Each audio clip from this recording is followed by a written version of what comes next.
Hello everyone, welcome again on this learning platform of super diamond knowledge. Guys, आज की इस video में हम डिस्कस करने जा रहे हैं एनसीईआरटी 8th क्लास की जो टेक्स्ट बुक है हनी ड्यू, उसके फर्स्ट चैप्टर को। और जो प्रीवियस वीडियोस है उसमें हमने 6th क्लास की एनसीईआरटी को कंप्लीट कर दिया है, इंग्लिश की टेक्स्ट बुक को, और 7th क्लास के हम अभी कर रहे हैं। And this is the first video in this series of discussing the summary of 8th class NCERT text book that is Honey due.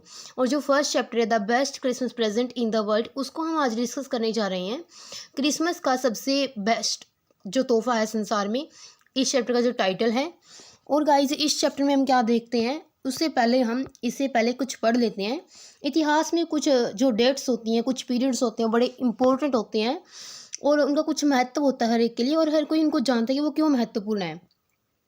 जो स्टोरी आप पढ़ने जा रहे हो ऐसे ही कुछ डेट्स और कुछ इवेंट्स को मेंशन करती है। और इसमें आप क्या देखते हो, there is a war between British and Germans. German और ब्रिटिश के बीच में 1914 में एक वॉर हुई थी, एक लड़ाई हुई थी। Can you gas which war it was? क्या आप जानते हो कि जो ये लड़ाई थी वो क्या लड़ाई थी? तो चलिए, डू यू नो सच। अब यहाँ पे कुछ डेट्स मेंशन की गई कि आप जानते हो ये डेट्स किस चीज़ से बिलोंग करती हैं। जो आपको नहीं पता होगा तो फिर भी मैं आपको बता रही हूँ। जो ये फर्स्ट डेट है 4 जुलाई 1776, 4 जुलाई 1776 को क्या हुआ था, इस दिन हुई थी अमेरिका की स्वतंत्रता की घोषणा, American declaration of independence. Next date है गाइस इसमें 17 दिसंबर 1903, 17 दिसंबर 1903। इस दिन क्या होता, विल्बर और ओरविल राइट थे, उन्होंने पहली उड़ान भरी थी और वो हवा में 12 सेकेंड तक ठहरे थे। 120 फीट की ऊंचाई उन्होंने कवर की थी और वो 12 सेकंड तक हवा में ठहरे थे। उनके नाम क्या क्या थे, Wilbur and Oroville right. Next जो डेट है गाइस वो है 6 अगस्त 1945, 6 अगस्त 1945। इसको बोला जाता है हिरोशिमा डे। क्या हुआ था इस दिन, an atomic bomb was dropped on Hiroshima. परमाणु बम गिराया गया था कहाँ पे, हिरोशिमा में, जापान में है जो, इस दिन पर 6 अगस्त को। अगला है 30 जनवरी 1948, 30 जनवरी 1948 को कौन नहीं जानता, किसको याद नहीं है ये, असैसिनेशन ऑफ महात्मा गांधी। इस दिन महात्मा गांधी की हत्या की गई थी। नेक्स्ट डेट है गाइस 12 अप्रैल 1961, 12 अप्रैल 1961। इस दिन क्या हुआ था, Yuri A Gagarin became the first human to orbit the earth. Yuri A Gagarin पहले मानव बने थे जिन्होंने अर्थ का ऑर्बिट किया था, पृथ्वी का भ्रमण किया था। अगला है 20 जुलाई 1969, 20 जुलाई 1969। इस दिन Neil Armstrong became the first human to set foot on moon. चंद्रमा पे कदम रखने वाले पहले मानव बने थे नील आर्मस्ट्रॉन्ग। तो ये जो 6 डेट हैं ये आप रिमेंबर रख सकते हो, याद रख सकते हो। तो चलिए हम जो इस पार्ट की समरी को डिस्कस करते हैं। इसमें जो लेखक होता है वो एक कबाड़ी की दुकान में जाता है, वहाँ पे क्या देखता है वो, एक रोल टॉप डेस्क, एक गोलाकार की मेज़ देखता है, बड़ी भद्दी सी हालत में होती है, 19वीं सदी का वो आदमी इसको बताता है, दुकानदार बताता है कि जो ये मेज़ है वो 19वीं सदी की है और ओक से बनी हुई है ये, और मैं इसको लेना चाहता था बट उसको लगा कि ये बहुत ज़्यादा एक्सपेंसिव होगी और ये बहुत बुरी कंडीशन में थी, और जिसका रोल टॉप था इन सेवरल पीसेस, कई टुकड़ों में था ये। 1 लाख क्लमजली मैंडेड, जो एक टांग थी इसकी वो बड़े भद्दे तरीके से इसको मेंट करके रखा गया था, इसको जोड़ के रखा गया था, मरम्मत की गई थी एक प्रकार से। और मुझे लगा कि मैं इसको रिस्टोर कर सकता हूँ। और इसके जो नीचे जले हुए निशान थे और ये बहुत कम पैसों में बिक रहा था। गया तो वो डेस्क लेने था लेकिन वो महंगे थे, और जो ये मेज़ थी वो कम पैसे में बिक रही थी, इस वजह से वो सोचता है मैं इसकी मरम्मत कर सकता हूँ। बट उसको ये भी लगता है कि बड़ा जोखिम भरा काम है, फिर वो क्या करता है उसको ले लेता है और इसका मोल दे देता है जितने भी इसको पैसे देने होते हैं। फिर वो गैराज के पिछले भाग में ले जाता है, इस पर वर्क करता है। क्रिसमस से पहले की संध्या को वो इसके ऊपर काम करना स्टार्ट कर देता है। फिर जिसका खुलने वाला भाग होता है इसको हटा देता है, दरवाज़ों को खींच करके बाहर निकालता है। ऊपर चढ़ाई की जो परत होती है उसको उभर के सामने आ गई थी, हर स्थान पर ऊपर उभर आई थी वो। उसको लगता था कि एक क्षति पानी ने की होगी, बट आग और पानी दोनों ने मिलकर इस मेज़ को ख़राब किया, क्योंकि वहाँ पे कुछ जलने के निशान भी थे। जो लास्ट वाला दराज था उसका वो पूरी तरह से जाम, हाँ जब उसने जाम था वो खुल नहीं रहा था, जब उसने अपना पूरा जोर लगाकर उसको खोलने की कोशिश की तो वो आसानी से बाहर आ गया। तो उसने उसके ऊपर मुट्ठी से चोट मारी, वो दराज था उसके नीचे पिछले भाग में एक गुप्त दराज को प्रकट करते हुए खुल गया, इसके अंदर कुछ था। जब उसने उसके अंदर हाथ डाला तो एक छोटा सा काले रंग का टिन का बॉक्स निकल के आया, और जब उसने उसको खोला कागज़ का टुकड़ा था जिसको सेलो टेप से चिपकाया गया था। कांपते हुए हाथों से उसके ऊपर क्या लिखा था, जिम का आखिरी पत्र, जिम्स लास्ट लेटर। फिर वो देखता है 25 जनवरी 1915 को प्राप्त हुआ, समय आने पर इसे मेरे साथ दफनाया जाए।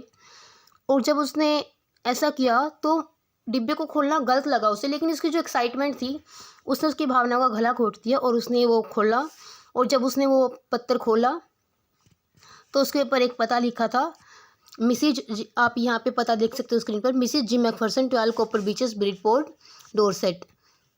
और फिर वो उसने पत्र बाहर निकाला और इसकी परतें खोली, पेंसिल से लिखा गया था और सबसे ऊपर दिसंबर 26, 1914 ये वाली डेट उसके ऊपर मेंशन की गई थी। और जो पत्र था गाइस उसमें वो क्या था, वो पत्र लिख कर गया था जिम मैकफरसन के द्वारा उसकी पत्नी कोनी को। जिम मैकफरसन ने वो पत्र लिखा था और वो पत्र उसने उसकी पत्नी कोनी को लिखा गया था। और वो कब लिखा था, जब वो लड़ाई के टाइम था, उस टाइम 1914 का टाइम था जब जर्मन और ब्रिटिश सैनिकों के बीच में लड़ाई छिड़ हुई थी।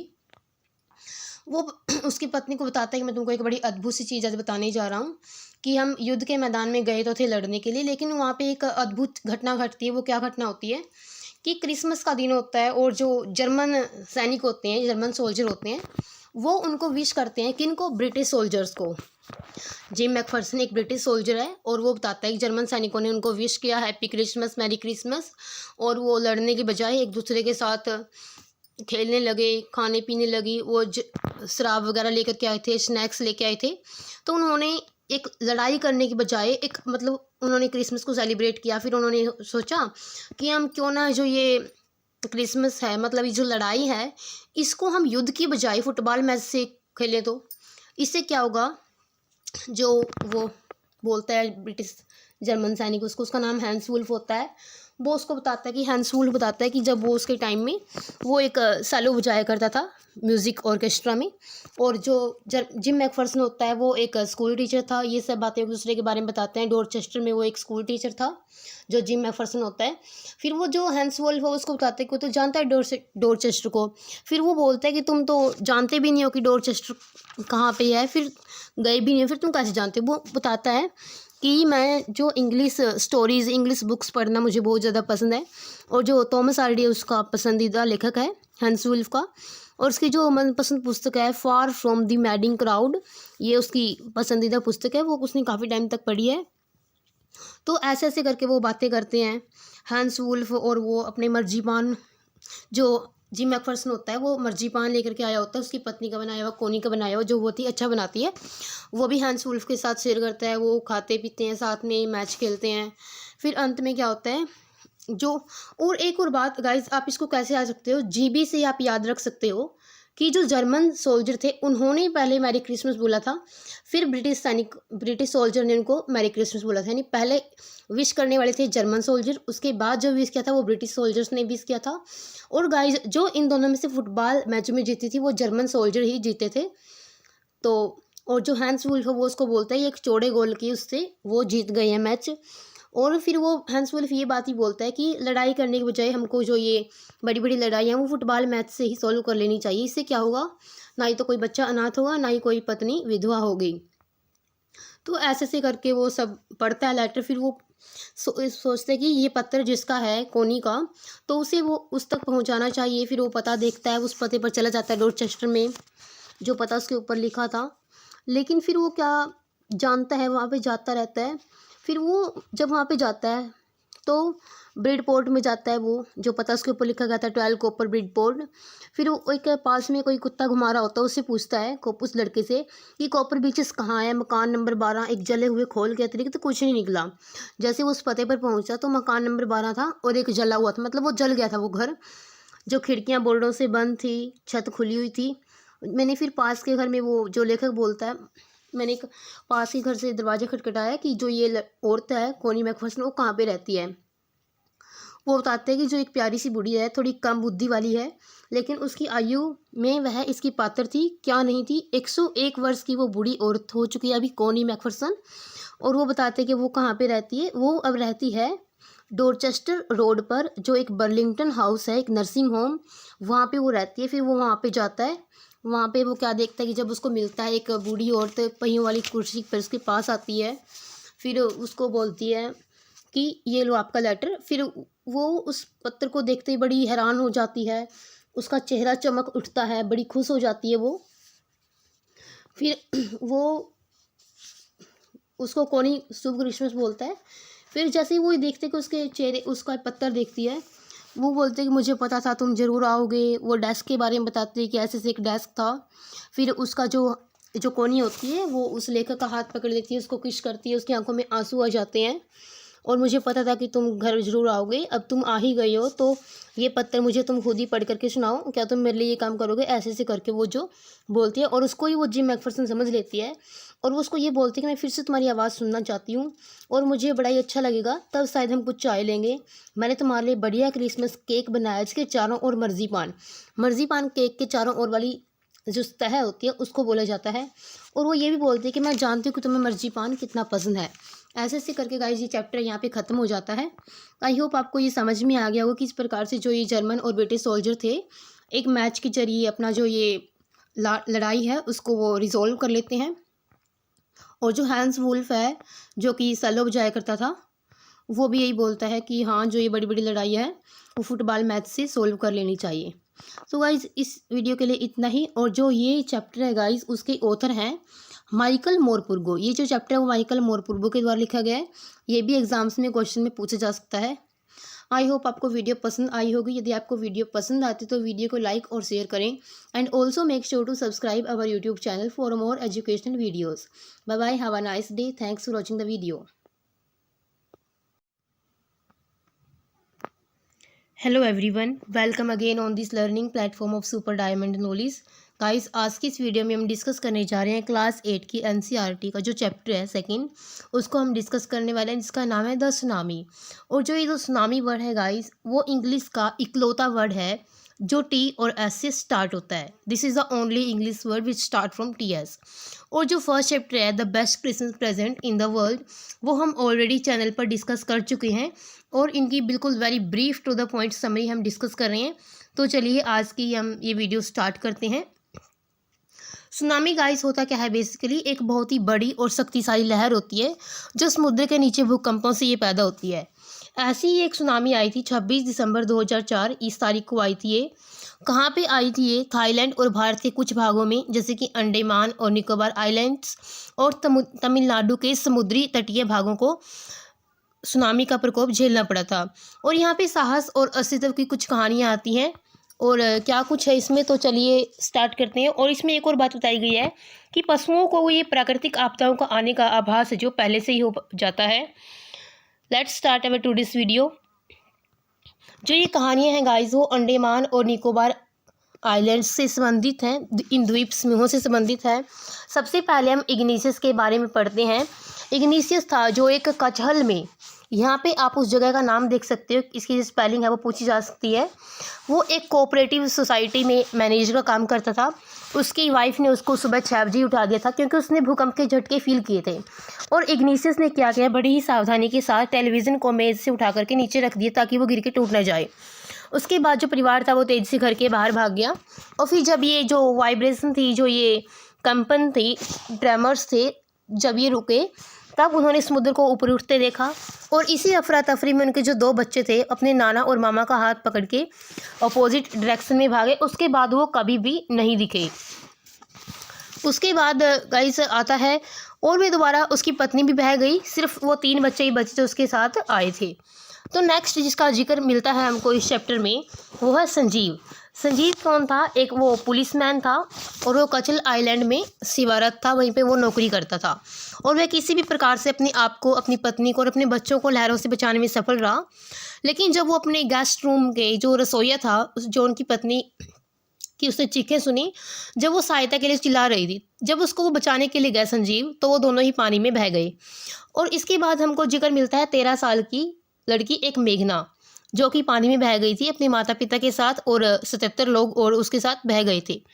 2 दिन तक वह लकड़ी के एक दरवाजे को पकड़ के समुद्र में तैरती रही। अपने बार उसके ऊपर को उसने 11 बार देखा। 11 टाइम्स ही सारे रिलीफ हेलीकॉप्टर, जो राहत दल के हेलीकॉप्टर होते हैं हेल्प करने वाले, उनको उसने 11 बार देखा, लेकिन वो उसको नहीं देख पाए।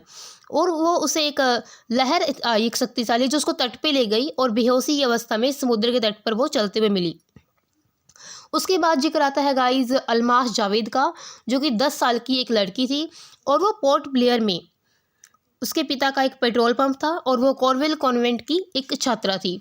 उसकी माँ थी जो राहिला, उसका जो मायका था वह नैनकोरी आइलैंड में था और जो परिवार था वो वहाँ पे क्रिसमस सेलिब्रेट करने के लिए आया हुआ था। सुबह सवेरे जब भी भूचाल आया, भूकंप आया, तब परिवार सो रहा था और अलमास के पिता ने समुद्र के पानी को उतरते हुए देखा। तब वो समझ चुका था कि जो पानी है बड़ी शक्तिशाली के साथ वो वापस आएगा, तो उसे सबको जगाया और तेज़ी से वो सुरक्षित जगह पर ले गया। अब तक हमने 4 के नाम पढ़े हैं, इग्निशियस, उसके बाद संजीव, उसके बाद 13 वर्ष की मेघना और उसके बाद है 10 वर्ष की अलमास जावेद। और अब हम क्या देखते हैं कि जो अलमास जावेद थी उसके नाना के सिर पे कोई चीज़ लगती है और वो गिर पड़ते हैं। उसके पिता और नाना उसकी सहायता के लिए दौड़ते हैं और वो पहली शक्तिशाली लहर आती है और उसको दोनों को भाग करके वो ले जाती है। अलमास की माँ और जो मौसियाँ थी वो नारियल के पत्तों को पकड़े खड़ी रही थी, नारियल के पत्तों को पकड़ के खड़ी रही थी और वो चीख पुकार रही थी हेल्प के लिए। एक लहर आई, उसने वृक्ष को उखाड़ दिया और उसके साथ ही वो भी बह गई। अलमास ने लकड़ी का एक लट्ठा तैरते हुए देखा, उसके ऊपर वो बैठ गई और फिर वो बेहोश हो गई। जब उसको होश आया तो उसने अपने आप को कमार्टा के एक हॉस्पिटल में पाया। यहाँ पे आप देख सकते हो, कमार्टा के एक हॉस्पिटल में उसने अपने आप को पाया और वहाँ से उसको पोर्ट ब्लेयर लाया गया।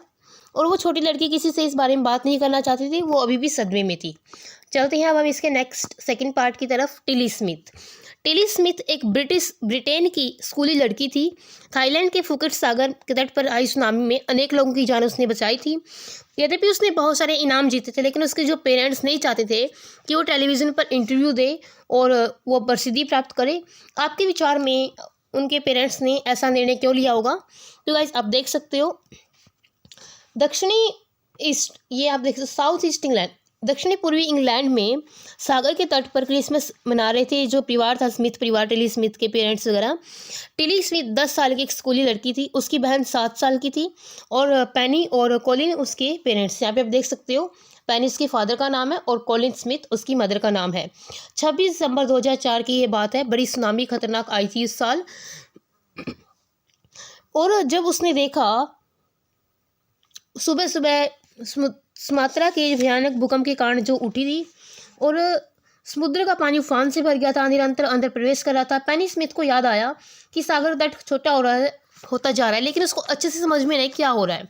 टिली स्मिथ ने अपने एक भूगोल के चैप्टर में देखा था कि उसके टीचर ने उसको दिखाया था कि 1946 में हवाईन आइलैंड में भी ऐसे इस्लामिक एक दृश्य आया था जो उसने अपनी एक वीडियो में देखा था।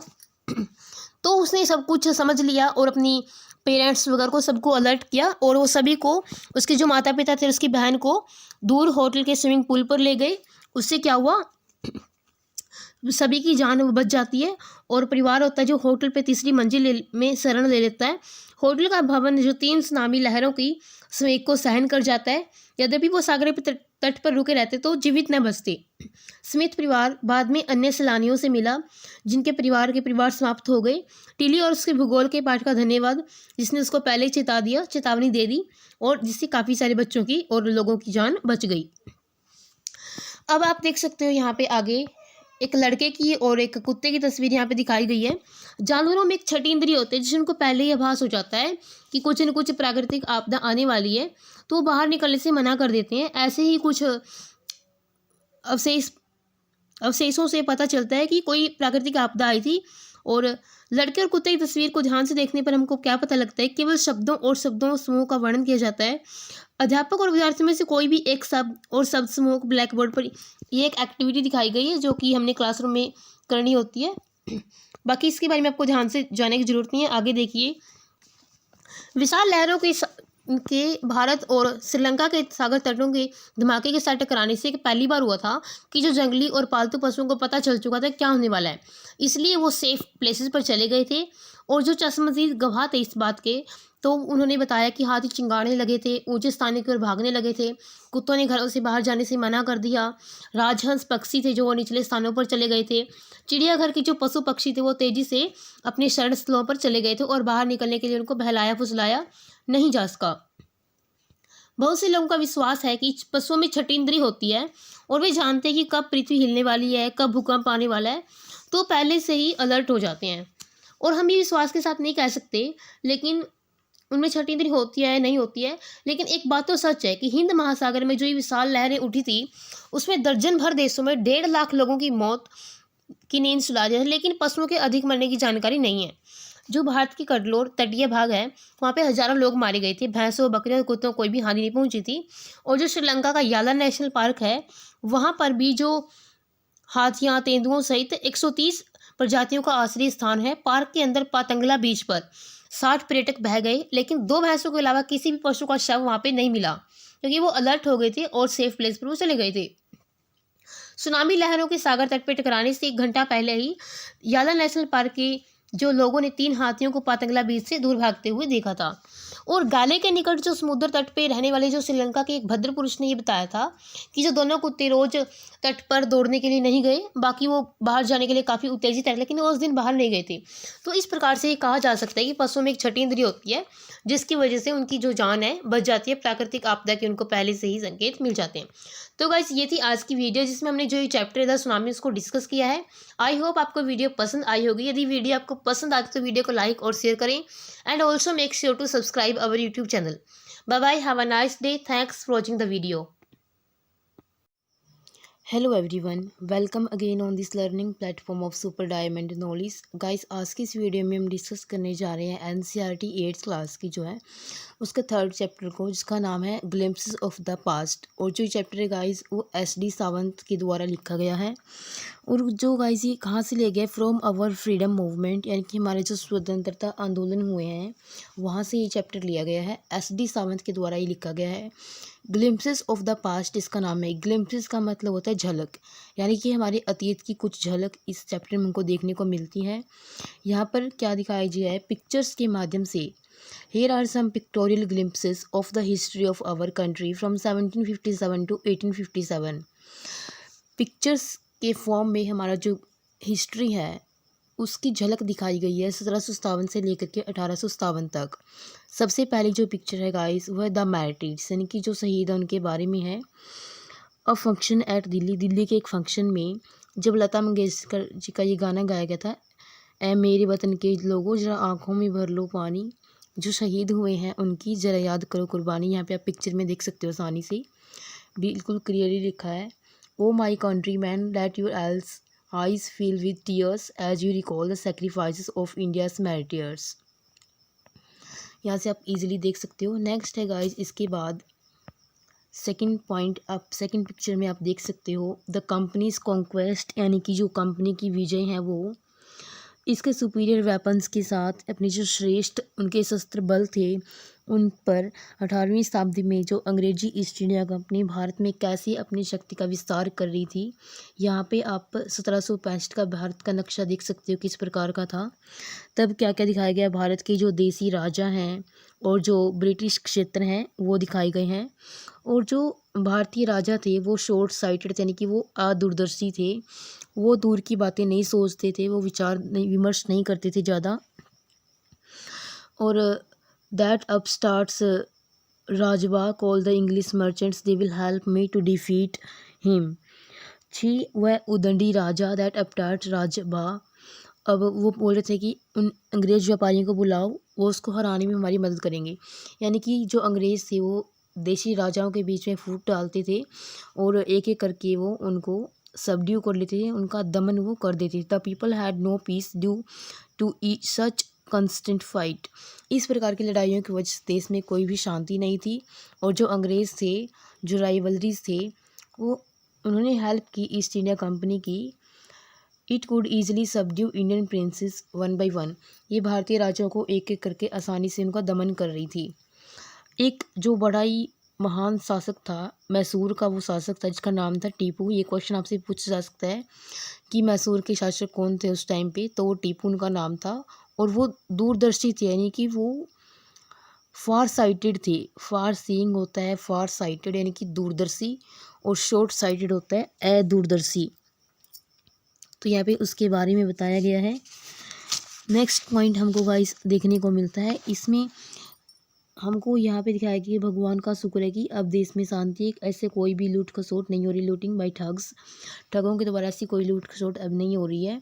It is God who sent the British, भगवान ने ही इन अंग्रेज़ों को भेजा है और हमारा जो भाग्य है वो भी इन्हीं के साथ जुड़ा हुआ है। The white man has killed और डिथ्रोन्ड आवर किंग्स, यानी कि जो गोरे लोग थे उन्होंने भारतीय राजाओं के जो शासन थे वो छीन लिए थे, उनके राज्य छीन लिए गए थे और विदेशियों के दास बन चुके थे। उसके बाद गाइस देखने को मिलता है हमको थर्ड पॉइंट, जिसमें दिखाया गया ब्रिटिश रूल। 1765 से लेकर के 1836 का जो टाइम पीरियड था उसमें क्या क्या हुआ था। जो धार्मिक नेता थे, जो religious leaders preach ideas like untouchability and child marriage, वो छुआछूत और बाल विवाह जैसी प्रथाओं का प्रचार करते थे। कोई भी व्यक्ति जो समुद्र पार जाता था उसका धर्म भंग माना जाता था, वो अपना धर्म खो देता था। और एक ये बात थी कि जो संसार का सभी दुख है उनका कारण कौन है, महिलाएं को उनके दुखों का कारण बताया गया है। सच्ची बात तो ये थी कि भारतीयों ने अपना जो आत्मसम्मान था वो खो दिया था और जो अंग्रेज़ थे वो उनको स्कॉन कर रहे थे, उनको घृणा कर रहे थे। यहाँ के जो मूल निवासी थे गाइज, वो न तो विश्वास के योग्य थे ना ही वो ईमानदार थे। यह सत्य था कि मान्यवर, परंतु मैं ईमानदार हूँ, व्यापारी होने के नाते अंग्रेज तुरंत लाभ चाहते थे, तो इस वजह से वो क्या करते थे, वो भारी करों के कारण किसान अपनी ज़मीनें छोड़ने के लिए मजबूर हो जाते थे। लेकिन आदमी थे जो मेरी सारी फसल ले जाते थे, तुम्हें जिम्मे अब कर बकाया है, यदि तुम अगले सप्ताह तक कर नहीं चुकाते तो तुम्हें जेल भेजवा दूंगा। इस प्रकार की वो योजनाएं बनाते थे जो अंग्रेज लोग थे। उस टाइम पर अकालों का आना भी बड़ा ही स्वाभाविक था, ये इनएविटेबल था। और भूखमरी भी आई थी जिससे काफ़ी सारे लोगों की जान चली गई थी। 1822 में एक जो स्टारवेशन होता है गाइस, भूखमरी आना 1822 में, 1822 से 36 के बीच में लगभग 15 लाख भारतीय लोग भूखमरी का शिकार हुए थे। और फिर भी अंग्रेज़ों ने साधन ढूंढ निकाले जिससे उन्हें और भी ज़्यादा लाभ हुआ। इसके बाद हमको क्या देखने को मिलता है गाइस, राम मोहन रॉय। राम मोहन रॉय के बारे में देखने को मिलता है, इसका टाइम पीरियड दिखाया गया 1772 से 1833 तक। This is also important. Bengal के विद्वान थे जो राम मोहन राय, वो समझ गए थे कि देश को क्या चीज़ हानि पहुंचा रही है, क्या चीज़ नुकसान पहुंचा रही है। और उनका मानना ये था कि हमें स्वयं को तुच्छ नहीं समझना चाहिए। हमारी प्राचीन संस्कृति जो बड़ी महान है और हम और अधिक उपलब्धियां प्राप्त करने की क्षमता रखती हैं। सबसे पहले हमें अपने जो समाज है उसको सुधारना चाहिए और जो अंधविश्वास है, जो सुपरस्टिशन है, वो ही हमारा जो रूइन का कारण बन रहा है, यही हमको तबाह कर रहा है। उन्होंने, राम मोहन राय ने अपनी पत्नी उमा को ये बताया था कि जो गायें होती हैं, जो गायें होती हैं, cows are of different colour. ये बड़ी इंपॉर्टेंट बात है जो यहाँ पे दिखाई गई है गाइस इस पैराग्राफ में। Cows are of different colour की गाय अलग अलग रंगों की होती हैं, but the colour of their milk, लेकिन जो उनके दूध का रंग होता है वो सेम होता है। Different teachers have different opinion but the essence of every religion is the same. अलग अलग टीचर के अलग अलग विचार होते हैं, लेकिन सभी धर्मों का जो सार होता है वो एक ही होता है। राम मोहन राय विज्ञान और आधुनिक शिक्षा से बड़े आकर्षित हुए, वो उसकी तरफ अट्रैक्टेड हुए। और ज्ञान और व्यवहारिक वैज्ञानिक होना बड़ा यथार्थ होना चाहिए। राम मोहन राय ने समाचार पत्र आरंभ किए, परंतु जो डाउटफुल अंग्रेज़ थे वो बड़े पावरफुल थे। उन्होंने क्या किया, 1823 में ही उसको बंद कर दिया जो उसने समाचार पत्र आरंभ किया था राम मोहन राय ने। आप यहाँ पे देख सकते हो 1823 में, but the suspicious British stopped them, लेकिन संदेहशील अंग्रेजों ने उसको बंद कर दिया। तब फिर क्या हुआ, राम मोहन राय यह देखने के लिए समुद्र पार इंग्लैंड में कि किस चीज़ ने अंग्रेज़ों को शक्तिशाली बनाया, वहाँ पे उन्होंने अंग्रेज़ों को बताया, हम तुम्हें शासक स्वीकार तो कर लेते हैं, लेकिन तुम्हें हमारी प्रजा को स्वीकार करना चाहिए। परंतु यदि तुम्हें याद रखना चाहिए कि शासक का अपनी प्रजा के प्रति उत्तरदायित्व होता है, कुछ रिस्पॉन्सिबिलिटीज़ होती हैं, वो भी तुमको निभानी होगी। उसके बाद आता है गाइस ऑपरेशन। ऑपरेशन का मतलब होता है दमन, यानी किसी को दबाना। 1765 से लेकर के 1835 तक का जो टाइम पीरियड था उसमें अंग्रेज़ों ने भारतीयों का पूरा दमन किया, जारी रखा। और उनके द्वारा जो 1818 में एक एक्ट था, अधिनियम था, अधिनियम 3 के अंतर्गत बिना किसी मुकदमे के किसी भी भारतीय को जेल भेजा जा सकता था। और इसके माध्यम से क्या हुआ, भारत में अंग्रेज अफसरों को मोटा वेतन मिलता था और निजी व्यापार से भी उन्हें खूब धन कमाया। फिर क्या होता है, 1829 में ब्रिटेन भारत को 7 करोड़ का माल निर्यात कर रहा था। आप यहाँ पे देख सकते हो इस पैराग्राफ में, 1829 में ब्रिटेन निर्यात होता है भेजना और आयात होता है आना। 7 करोड़ का वो माल निर्यात कर रहा था। कंपनी की लूट के कारण अंग्रेज बड़े समृद्ध हो रहे थे, बड़े अमीर हो रहे थे वो, जबकि जो भारतीय उद्योग था वो दम तोड़ रहा था, काफ़ी नुकसान उनको देखने को मिल रहा था। जो गवर्नर जनरल बेंटिक था उसने इंग्लैंड जाकर के रिपोर्ट दी, सूती कपड़ा बुनकरों की हड्डियाँ भारत के मैदानों को श्वेत कर रही हैं। जो सूती कपड़ा बुनने वाले की हड्डियां हैं, यानी कि काफ़ी ज़्यादा नुकसान होने की वजह से वो बेमौत मारे जा रहे हैं। उसके बाद गाइस हमको देखने को मिलता है डिससेटिस्फैक्शन, यानी कि असंतोष। अब जो कुछ अंग्रेज कर रहे थे उनसे भारतीयों में काफ़ी ज़्यादा रोष फैल गया, वो असंतोषी हो गए। भारत में शिक्षा जो फारसी और संस्कृत में थी, लेकिन 1835 में जो मैकाले था उसने एक चेंज सजेस्ट किया, एक परिवर्तन का सुझाव उसने दिया। उन्होंने बोला कि हमें मूल निवासियों को अंग्रेजी शिक्षा के माध्यम से, यानी कि अंग्रेजी माध्यम में शिक्षा देनी चाहिए। मैं अग्री करता हूँ, अब जो अंग्रेज उसको बोल रहे हैं। अंग्रेजी शिक्षा ने क्लर्क पैदा किए जिन्हें अंग्रेजों ने छोटी छोटी नौकरियाँ दे दी। संयोग से इससे बुद्धिजीवियों की एक नई पीढ़ी को जन्म देने की, कुछ लोगों में सोचने समझने की शक्ति आई। हमें अपने भाइयों को अवश्य शिक्षित करना चाहिए और उनकी भौतिक दशा सुधारने का प्रयास करना चाहिए। ऐसा वो आपस में सलाह करने लगे। उससे क्या हुआ, ब्रिटिश संसद तक अपनी शिकायतें पहुंचने लगी। 1856 तक अंग्रेजों ने समस्त भारत पर विजय प्राप्त कर ली थी। फिर था राज्य ब्रिटिश प्रदेश, एक प्रकार से वो बन चुका था। उसके बाद है भारतीयों की आवश्यकताओं की उन्होंने कोई चिंता नहीं की। हमारी जो शासक हैं वो कठपुतलियाँ बन गई हैं और हमारे पुराने व्यवसाय वो उनसे छिन गई हैं, और भूमियाँ भी, और जो भूमि है वो भी अब हमारे भाइयों का धर्म परिवर्तन कर रही हैं। तुम केवल बातें करते हो, उन्हें मार भगाने के लिए कुछ करो। अब आपस में वो सलाह कर रहे हैं। आप यहाँ पे पिक्चर में देख रहे हो इंडियंस कैसे बैठ कर के सलाह कर रहे हैं। उसके बाद गाइस आता है एक और नेक्स्ट पॉइंट इसका, द स्पार्क्स। स्पार्क्स का मतलब होता है चिंगारियाँ। 1855 से 57 के बीच में जो टैक्स लगाए गए थे उनसे क्या हो रहा था, वो किसानों को तबाह कर रहे थे। बंगाल के नए नियमों के कारण जो संथाल अपनी भूमि से हाथ धो बैठे थे वो बड़े उग्र हो गए थे, बड़े गुस्से में वो आ गए थे। 1855 में उन्होंने विद्रोह कर दिया और यूरोपियों ने उनके समर्थकों का वध कर दिया। मतलब चिंगारी तो 1855 से ही फूट पड़ी थी। ईस्ट इंडिया कंपनी की सेना में भी असंतोष हो रहा था। गोरे सैनिक मोटा वेतन पाते थे, उनके लिए अच्छे रहने की जगह थी और सेवक थे, और जबकि जो छोटे कर्मचारी थे उनको सिर्फ नाम मात्र का ही वेतन दिया जा रहा था और उनको प्रमोशन के भी काफ़ी कम अवसर मिलते थे।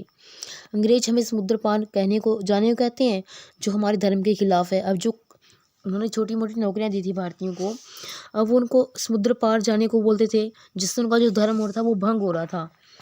और ये टोपी वाले हमारे प्राचीन रीति रिवाजों को साबित करने वाले होते कौन हैं, इसलिए हमें अंग्रेजों को मार के भगाना चाहिए। सिपाही था जो मंगल पांडे, उसने अपनी रेजिमेंट के सहायक पर आक्रमण कर दिया और उसे फांसी पर लटका दिया गया। हजारों और भी सिपाही थे जिन्होंने विद्रोह किया, उनकी वर्दियां छीन ली गई, उन्हें इंसल्टेड किया गया, जंजीरों में जकड़ दिया गया। बस इन्हीं गिने अंग्रेजों को ही भारतीय रीति रिवाजों और लोगों के विचारों की चिंता थी। और स्वाभिमानी ब्राह्मण सैनिकों, तुम क्या जानते हो, अब वो बोलते हैं कारतूस तुम्हें दांतों से काटने पड़ेंगे, जिसके ऊपर क्या लगाता था, गाय और सुअर की चर्बी का लेप। क्या अंग्रेजों ने हमें धोखा दिया है। अब जो छोटे मोटे कर्मचारी थे, क्लरिकल की पोस्ट पे रखे हुए थे, तो उनमें भी काफ़ी रोष आ गया। शीघ्र ही लोगों को यह बताने लगे कि गांव-गांव में चपातियों द्वारा यह संदेश भेजा गया कि उनके सम्राट को उनकी सेवाओं की आवश्यकता पड़ेगी। हाँ, मेरे सभी ग्रामीण तैयार रहेंगे, इस सब पिक्चर के माध्यम से आप देख सकते हो। विदेशियों को मार डालो, और इस प्रकार से हमको देखने को मिलता है कि कितना उनमें चिंगारियाँ भड़क उठी थी। अब है विद्रोह, रिवोल्ट 1857। इसमें क्या देखने को मिलता है, मेरठ में काफ़ी ज़ोरदार विद्रोह हुआ। उसके बाद वो दिल्ली की ओर कूच किया गया। सम्राट बहादुर शाह चिरंजीवी हो, ऐसे नारे लगाए गए, बहादुर शाह की उम्र लंबी हो। उसके बाद रिबेलियन स्प्रेड वाइडर। उसके बाद विद्रोह दूर दूर तक फैल गया। काफ़ी ज़मींदार थे, वो अपनी ज़मीनों से हाथ धो बैठे थे, उनकी ज़मीनें छिन गई। इसलिए अंग्रेज़ों के प्रति उनमें भी काफ़ी कटुता थी। अंग्रेजी शासन का जो अंत है वो अवश्य ही होना चाहिए, अब हम तुम्हारी सहायता करेंगे। उसके बाद आता है गाइज उनका जो स्ट्रगल था वो, द फाइट फॉर फ्रीडम, स्वतंत्रता की लड़ाई 1857। लखनऊ के जो बेगम हजरत महल जैसे पहले के कई शासकों में रोष भरा पड़ा था, अंग्रेजों ने मेरा राज्य छीन लिया। अब जो बेगम हजरत महल है वो भी काफ़ी गुस्से में थी और वे विदेशियों के विरुद्ध विद्रोह में शामिल हो गए। फैजाबाद के जो मौलवी थे वो भी उसमें शामिल हो गए। प्रसिद्ध नेताओं ने लोगों को बताया, उठो भाइयों, हमारा देश है वो अंग्रेज उसको बर्बाद कर रही हैं। बरेली, कानपुर, इलाहाबाद, इन सभी जगहों पर भी लोगों ने विद्रोह किया। उसके बाद अजीमुल्ला खान ने तात्या टोपे को ये बताया कि स्वतंत्रता संग्राम में हमें पेशवा नाना साहिब को अपना नेता बनाना चाहिए। देशभक्त थे जो अंग्रेजों के ऊपर टूट पड़े। उन्होंने पूरे उत्तरी भारत में घमासान लड़ाइयाँ लड़ी। बिहार के 80 वर्ष के जो कुंवर सिंह थे उनकी कलाई में गोली लगी। माँ गंगे आपको मेरी अंतिम भेंट है। कुंवर सिंह को 80 वर्ष की उम्र में गोली लगी थी इसी स्वतंत्रता संग्राम के दौरान। तो गाइज़ यही है चैप्टर जो कि आप यहाँ से देख सकते हो। ऑथर के नाम की स्पेलिंग SD सावंत का द्वारा लिखा गया है, फ्रॉम आवर फ्रीडम मूवमेंट, वहाँ से ये एक्सट्रैक्ट लिया गया है। तो गाइज़ इस वीडियो में इतना ही। आई होप आपको वीडियो पसंद आई होगी। यदि वीडियो आपको पसंद आती है तो वीडियो को लाइक और शेयर करें and also make sure to subscribe our YouTube channel. Bye bye, have a nice day, thanks for watching the video. Hello everyone, welcome again on this learning platform of super diamond knowledge. Guys जैसा कि आपने thumbnail से देख ही लिया होगा, हम आज की इस वीडियो में जो NCERT 8th क्लास की जो टेक्स्ट बुक है हनी ड्यू जिसका नाम है, उसकी 4th चैप्टर की जो हिंदी समरी हम डिस्कस करने वाले हैं। और 6th क्लास की और 7th क्लास की हम ऑलरेडी कंप्लीट कर चुके हैं। ये 8th क्लास की NCERT से रिलेटेड एक वीडियो है जिसमें हम डिस्कस करेंगे Bipin Chaudhary lapse of memory. इसमें हम क्या देखते हैं कि जो बिपिन चौधरी होता है, इस स्टोरी का जो प्रोटैगनिस्ट है, उसके लैप्स ऑफ मेमोरी की, उसकी जो याद, उसकी स्मृति की भूल, इसके बारे में चैप्टर है ये, कि कैसे वो अपनी लाइफ के कुछ इवेंट है वो भूल जाता है बट वो एक्चुअली में होते ही नहीं है। तो देखिए हम इसको स्टार्ट करते हैं पढ़ना। और इस चैप्टर में हम क्या देखते हैं कि हमारी जो कई बार हमारी जो स्मरण शक्ति होती है वो हमारे साथ छल कर देती है। हम भूल जाते हैं कोई बातें, इंपॉर्टेंट जो बातें होती हैं, और वो हमको कई बार ऐसी डिफ़िकल्टीज़ में डाल देती है।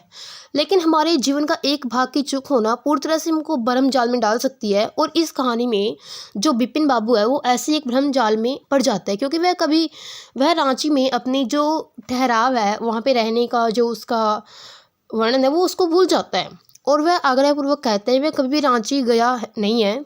और इसके विपरीत कई गवाहियाँ हैं कि वो गया है, लेकिन वास्तव में वो गया नहीं होता। वो सिर्फ एक प्रकार से फिक्शनस होता है। वो उसकी किसी की वो काल्पनिक होती है कि वो वहाँ पे गया, उसने ऐसा कुछ किया है, वहाँ पे उसको चोट लगी है। तो उसके बारे में चैप्टर है। तो चलिए पढ़ना स्टार्ट करते हैं क्या कुछ है इसके बारे में। एवरी मंडे, हर सोमवार के दिन जो बिपिन चौधरी होता है अपने काम से लौटते हुए, अपने ऑफिस से लौटते हुए, उसको पुस्तकें खरीदने के लिए वो न्यू मार्केट में जाता है। और वहाँ पे वो किसके शॉप पे जाता है? कालीचरण की वो दुकान पे जाता है। ये छोटी छोटी बातें आपको याद रखनी है। मंडे के दिन जाता है, वो काम से लौटते हुए जाता है, बिपिन चौधरी उसका नाम होता है। और जिस दुकान पे जाता है वो कालीचरण की दुकान होती है, न्यू मार्केट में वो होती है। और वो वहाँ से क्राइम रिलेटेड स्टोरीज़ की बुक्स खरीदता है, घोस्ट स्टोरीज़, थ्रिलर्स, रोमांच की वो कथाएं की जो पुस्तकें हैं वो खरीदता है। और एक हफ्ते तक पढ़ने के लिए उसको कम से कम 5 पुस्तकें खरीदनी पड़ती हैं। वह अकेला ही रहता है और वह इतना मिलनसार भी नहीं, is not a good mixture, यानी कि उसके इतने ज़्यादा फ्रेंड नहीं, सिर्फ थोड़े बहुत ही उसके फ्रेंड हैं बिल्कुल। और वो अनावश्यक बातों में जो अपना टाइम बिताना वो पसंद नहीं करता। आज क्या होता है, कालीचरण की दुकान के ऊपर उसको आभास होता है बिपिन बाबू कि कोई उसको ध्यान से देख रहा है। और जब वह टर्न करता है वो देखता है कि गोल चेहरे वाला आदमी, विनीत, बड़ा अच्छा दिखाई देने वाला, उसकी तरफ आता है एक आदमी, बिपिन चौधरी की तरफ आता है और वह मुस्कुरा रहा होता है। और वो सोचते हैं क्या तुम मुझे पहचानते हो? वो बोलता है उसको, क्या आप मुझे पहचानते हो? क्या हम कभी मिले हैं? बिपिन बाबू उसको पूछता है कि क्या तुम मुझे पहचानते हो? क्या हम पहले कभी मिले हैं? जो आदमी होता है वो बड़ा हैरान परेशान दिखाई पड़ता है उसको। हम सप्ताह भर प्रतिदिन मिलते रहे, हम 1 हफ्ते से मिल रहे हैं। मैंने आपको 1958 में रांची के हुड्रू जल प्रपातों पर ले जाने के लिए कार का प्रबंध किया था और मेरा नाम परिमल घोष है। ऐसे से वो आदमी बताता है जो विपिन चौधरी को वहाँ पे मिलता है, और वो बताता है कि हम 1958 में मिले थे और मैंने आपके लिए एक कार का जो है वो बंदोबस्त किया था, आपके लिए अरेंजमेंट किया था 1958 में। रांची की वो बात करे कि आप रांची गए थे, हुड्रू जलप्रपात में गए थे, और वो उसका खुद का नाम परिमल घोष बताता है। अब जो विपिन बाबू होता है उसको बड़ा परेशान सा हो जाता है कि वह भूल गया है। विपिन बाबू ये बोलता है कि वह भूल वह नहीं, वो व्यक्ति कर रहा है। विपिन बाबू कभी भी रांची गया ही नहीं था और वह कई बार जाने वाला था लेकिन कभी गया नहीं था। वह मुस्कुराता है और बोलता है, आप कौन हो, आप क्या चाहते हो, आप क्या जानते हो, मैं कौन हूँ। उस व्यक्ति ने अपनी भौहें ऊपर चढ़ाई, जो उसकी आईब्रोज होती हैं, परेशान होते हुए परेशानी की मुद्रा में उसने अपनी आईब्रोज हैं वो ऊपर चढ़ाई। यहाँ पे आप देख सकते हो, ये जो दिखाया गया ये विपिन चौधरी को दिखाया गया है, ये परिमल घोष को दिखाया गया है। उसको देख करके हैरान परेशान हो जाता है, अपनी जीभ काटी और कहा, क्या मैं तुम्हें जानता हूँ? विपिन चौधरी को कौन नहीं जानता, वो परिमल घोष बोलता भी बातें। विपिन बाबू अभी भी पुस्तकों की अलमारियों की ओर मुड़ा और बोला, अभी भी आप चूक कर रहे हो, आप भूल कर रहे हो। और व्यक्ति से चूक हो ही जाती है, कोई भी गलती हो ही जाती है, लेकिन मैं कभी भी रांची नहीं गया था। ऐसे से वो बातें करते हैं आपस में। अब वो बोलता है, व्हाट आर यू सेइंग, आप क्या कह रहे हो मिस्टर चौधरी? परिमल घोष बोलता ही बातें, विपिन चौधरी जी आप क्या कह रहे हो? आप वहाँ पे हुड्रू का जो जलप्रपात है, वाटरफॉल है, वहाँ पे आप गिर भी गए थे और आपका दाहिना घुटना कट भी गया था और मैं आपके लिए आयोडीन भी लेकर के आया था। ऐसे से वो बातें बताता है उसको।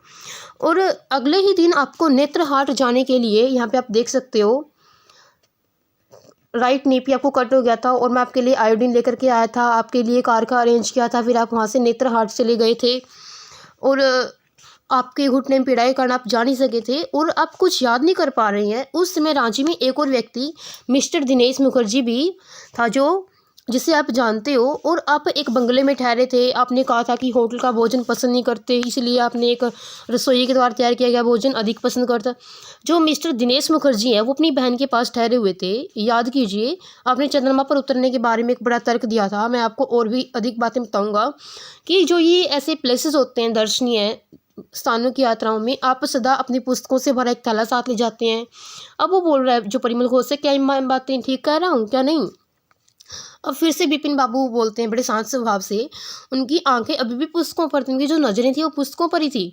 आप 58 के किस महीने की बात कर रहे हैं? उस व्यक्ति ने कहा, अक्टूबर। परिमल घोष बोल रहे हैं कि अक्टूबर के महीने की बात कर रहा हूँ मैं, आप अक्टूबर के मंथ में रांची गए थे। विपिन बाबू ने कहा, अरे नहीं श्रीमान, मैंने 58 में अपने मित्र के साथ कानपुर में पूजा में बिताया था, जबकि मैं रांची नहीं गया था, मैं कानपुर में था और अक्टूबर में मैं अपने जो एक फ्रेंड के साथ पूजा में वो टाइम बिता रहा था। अब वो ऐसे करके वहाँ से डिपार्चर कर लेते हैं, उसको बोलते हैं गुड डे, लेकिन वो व्यक्ति वहाँ से नहीं जाता और नहीं उससे बात करना बंद करता है। बड़ी अजीब सी बात है ये। एक शाम मैंने आपके बरामदे में एक चाय ली थी और आपके परिवार के बारे में बात की थी। आपने बताया था कि आपके बच्चे नहीं हैं और 10 साल पहले आपकी जो वाइफ है उसकी डेथ हो चुकी है। आपका सिर्फ एक ही भाई था, वो भी पागल होकर के मर गया था और इसी वजह से आप रांची में पागल खाना नहीं देखना चाहते थे। अब इतनी सारी बातें वो बता रहा है तो विपिन बाबू थोड़ा हैरान हो जाते हैं कि इतनी सारी बातें मेरे बारे में सही बता रहा है बिल्कुल, जबकि मैंने इसको कभी देखा नहीं है, मैं कभी रांची गया नहीं हूँ। और जब विपिन बाबू पुस्तकों का मूल्य अपना जो पुस्तकों के लिए पे करके वहाँ से दुकान छोड़ करके जा रहे थे, वह पुरुष अत्यधिक अविश्वास से उसको देख रहा था कि वो उस पर विश्वास क्यों नहीं कर रहा है। इतनी सारी बातें वो बता रहा है कि रांची गए थे, हुड्रू जलप्रपात में आप गिर गए थे, दाहिने घुटने पर कट हो गया था, फिर आप दिनेश मुखर्जी के साथ उसके बंगले में ठहरे थे जो उसकी बहन के घर पे आया हुआ था, होटल का खाना आपको पसंद नहीं था। इतनी सब बातें वो बता रहा है और फिर भी जो विपिन चौधरी है वो उस पर विश्वास नहीं कर रहे हैं। अब वो उसका विश्वास अविश्वास की नज़रों से देख रहा है जो परिमल घोष है। उसके बाद क्या होता है, विपिन बाबू कार की लाइट हाउस सिनेमा के पास जो बर्ट्रैम स्ट्रीट में पार्क कर दी गई थी।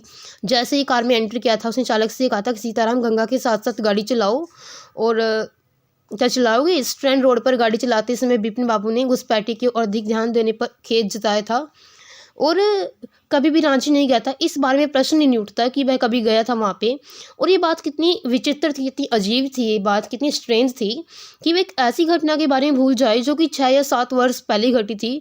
उसकी जो स्मरण शक्ति थी, उसकी जो मेमोरी पावर थी बड़ी स्ट्रांग थी और ऐसा न होता तो विपिन बाबू का सिर चकरा जाता। क्या वह पागल हो रहा है? अब विपिन बाबू सोच रहा है कि वह पागल हो रहा है, परंतु वह कैसे हो सकता था? वह अपना ऑफिस का काम कर रहा है इतनी अच्छी तरह से, इतनी बड़ी फर्म है और इतनी जिम्मेदारी से वो अपना काम कर रहा है उसे ध्यान नहीं था कि कभी कोई अनुचित काम हुआ हो। और आज वो एक महत्वपूर्ण मीटिंग में भी आधा घंटा बोला था, और फिर भी उस व्यक्ति के बारे में बहुत कुछ जानता था। किस प्रकार वह व्यक्ति था जो परिमल घोष था, उसके बारे में वो इतना कुछ कैसे जानता था। कुछ व्यक्तिगत विवरणों की भी जानकारी रखता है, जैसे उसकी वाइफ की डेथ, उसके भाई का पागलपन, पुस्तकों का थैला। गलत बात केवल सिर्फ एक ही थी कि वो रांची गया था। वो कभी भी रांची नहीं गया था, सिर्फ यही बात उसकी गलत थी। बाकी सब जो बातें उसने बताई थी बिल्कुल सही थी। और 58 में पूजा के दिनों में वह कानपुर में अपने मित्र है जो एक हरिदास बागची के घर पर था रियल्टी में। बिपिन बाबू को अब केवल हरिदास को लिखना था, नहीं हरिदास को लिखने कोई लाभ नहीं। अब वो ये बात कन्फर्म करना चाहता है कि वो वास्तव में रांची गया था नहीं। बिपिन बाबू को अचानक याद आता है कि हरिदास अपनी पत्नी सहित कुछ ही दिन पहले जापान चला गया और उसके पास उसका पता नहीं है। लेकिन प्रमाण की आवश्यकता क्यों थी उसको? वह अच्छे से जानता, उसको विश्वास था कि वो कभी भी रांची नहीं गया था, और वो एक सच्चाई भी थी। लेकिन नदी की ओर से आने वाली मंद मंद जो हवा चल रही थी उसको मदहोश कर देने वाली थी। फिर भी बिपिन बाबू के मन में हल्की सी बेचैनी थी। हेस्टिंग्स के आसपास की जो जगह थी, बिपिन बाबू ने अपनी पैंट को लपेटकर ऊपर चढ़ाया, अपने दाहिने घुटने को एक नज़र देखने का निश्चय किया। वो चेक करना चाहता था कि वास्तव में उसके जो राइट नी है उसके ऊपर कोई कट का निशान है भी या नहीं। और वह एक वहाँ पे निशान भी था उसके घुटने पर। बात असंभव थी बताना उसके लिए कि चोट कब लगी थी, कहाँ पे लगी थी। क्या बचपन का ही कोई ये निशान था, जब वो गिरा हो उसको चोट लगी हो? उसका घुटना नहीं कटा था। उसने किसी ऐसी घटना को याद करने का प्रयत्न किया, प्रयत्न में याद नहीं कर सका।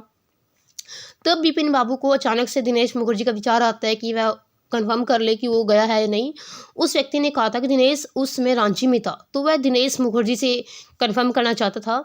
और वह बिल्कुल निकट ही बेनिंडन स्ट्रीट में रहता है, और फिर उसके पास जाना कैसे रहेगा? वह उसके पास जा करके उसको पूछ कर। लेकिन तब क्या होता है, यदि वास्तव में कभी रांची नहीं गया होगा तो दिनेश क्या सोचेगा कि वास्तव में पागल हो गया है, सिर्फ पुष्टि के लिए पूछने आया है। पॉसिबली वह इसी कंक्लूजन में पहुंचेगा कि जो बिपिन बाबू है वो पागल हो गया है, और नहीं, और वो सोचते कि मजाक भी बन जाएगा फिर उसका।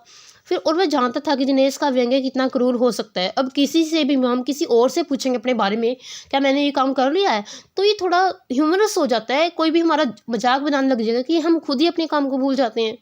और वह अपने जो रूम में बैठ करके एक कोल्ड ड्रिंक की वो चुस्कियाँ लेते हुए बिपिन बाबू फिर से शांत हो जाता है। और फिर ऐसा करने इसलिए उनके पास कुछ करने को नहीं होता, वे दूसरे लोगों के मामले में टांग अड़ाने और उन्हें परेशान करने का काम करते हैं। रात के भोजन के बाद, डिनर के बाद, वो अपनी जो पुस्तकें हैं उनमें से एक को लेकर के बिस्तर पर लेटे हुए बिपिन बाबू न्यू मार्केट वाले व्यक्ति के बारे में सब कुछ भूल गया। अगले दिन ऑफिस में फिर से बिपिन बाबू को हर बीतते घंटे के साथ बीते दिन की मुलाकात मन में अधिक से अधिक मजबूत होती जा रही थी। सभी बातें उसके दिमाग में आ रही थी। यदि वह आदमी बिपिन बाबू के बारे में इतना अधिक जानता है तो वह रांची की यात्रा के बारे में ऐसी भूल कैसे कर सकता है? लंच से थोड़ा पहले बिपिन बाबू ने दिनेश मुखर्जी को फ़ोन करने का निर्णय लिया कि वह दिनेश मुखर्जी को फ़ोन करके पूछेगा और इस गुत्थी को सुलझाने की वो कोशिश करता है। कम से कम उसके चेहरे की परेशानी से तो प्रकट नहीं होगी। 2 3 5 6 1 कैसे करके वो नंबर डायल करता है। बिपिन बाबू ने नंबर डायल किया, बोला हेलो दिनेश, मैं बिपिन, हेलो, अच्छा, ऐसे ऐसे करके वो बातचीत स्टार्ट करती हैं। अब वो जो बिपिन बाबू है वो पूछता है, क्या मैं जानना चाहता हूँ, मैं केवल सिर्फ यही जानना चाहता हूँ, क्या तुम्हें कोई घटना याद है जो कि 58 में घटी हो, 1958 की साल में जो घटना घटी हो, क्या तुम्हें कोई याद? अब वो बोलता है, कौन सी घटना? क्या उस वर्ष सारा साल तुम कोलकाता में थे? यह पहली बात जो मुझे जाननी है। अब वो पूछता है उसको, दिनेश मुखर्जी को, 1 मिनट प्रतीक्षा करो 58, मुझे अपनी डायरी चेक कर लेने दो। अब जो दिनेश मुखर्जी है वो चेक करता है अपनी डायरी। 1 मिनट के लिए खामोशी रहती है। बिपिन बाबू को लग रहा था कि उसके दिल की धड़कनें बढ़ गई हैं, थोड़ा सा पसीना आ रहा है। हेलो, हाँ मुझे मिल गई, 2 बार बाहर गया था। कहाँ? एक बार फरवरी में निकट ही भांजे की शादी में कृष्ण नगर, और फिर उसके बारे में तुम जानते हो, फिर रांची की यात्रा। अब देखो यहाँ पे भी वो बात कन्फर्म हो जाती है, वो रांची गया था, जबकि वास्तव में वो कभी रांची गया ही नहीं था। दिनेश मुखर्जी भी इस बात पर मोहर लगा देते हैं कि तुम रांची गए थे, और मैं सिर्फ यही जानना चाहता था। अब जो बिपिन बाबू है वो फ़ोन कट कर देता है और वो रिसीवर पटक देता है फ़ोन का, और अपने सिर को हाथों से पकड़ लेता है। अब उसका सिर चकराता है हुआ महसूस होता है, और सारे शरीर में उसको एक कंपी सी चढ़ जाती है। और फिर क्या होता है, उसके टिफ़िन बॉक्स में सैंडविच थे, लेकिन क्या होता है उसने वो नहीं खाए, उसकी भूख अब मर चुकी थी। ये सब बातें हम इसके 2 पार्ट्स में देखते हैं। आप यहाँ पिक्चर में देख रहे हो ऊपर कैसे वो अपना घुटना चेक कर रहा है कि वास्तव में वहाँ पे कोई कट का निशान है या नहीं। अब इसके बाद हम क्या देखते हैं, लंच के बाद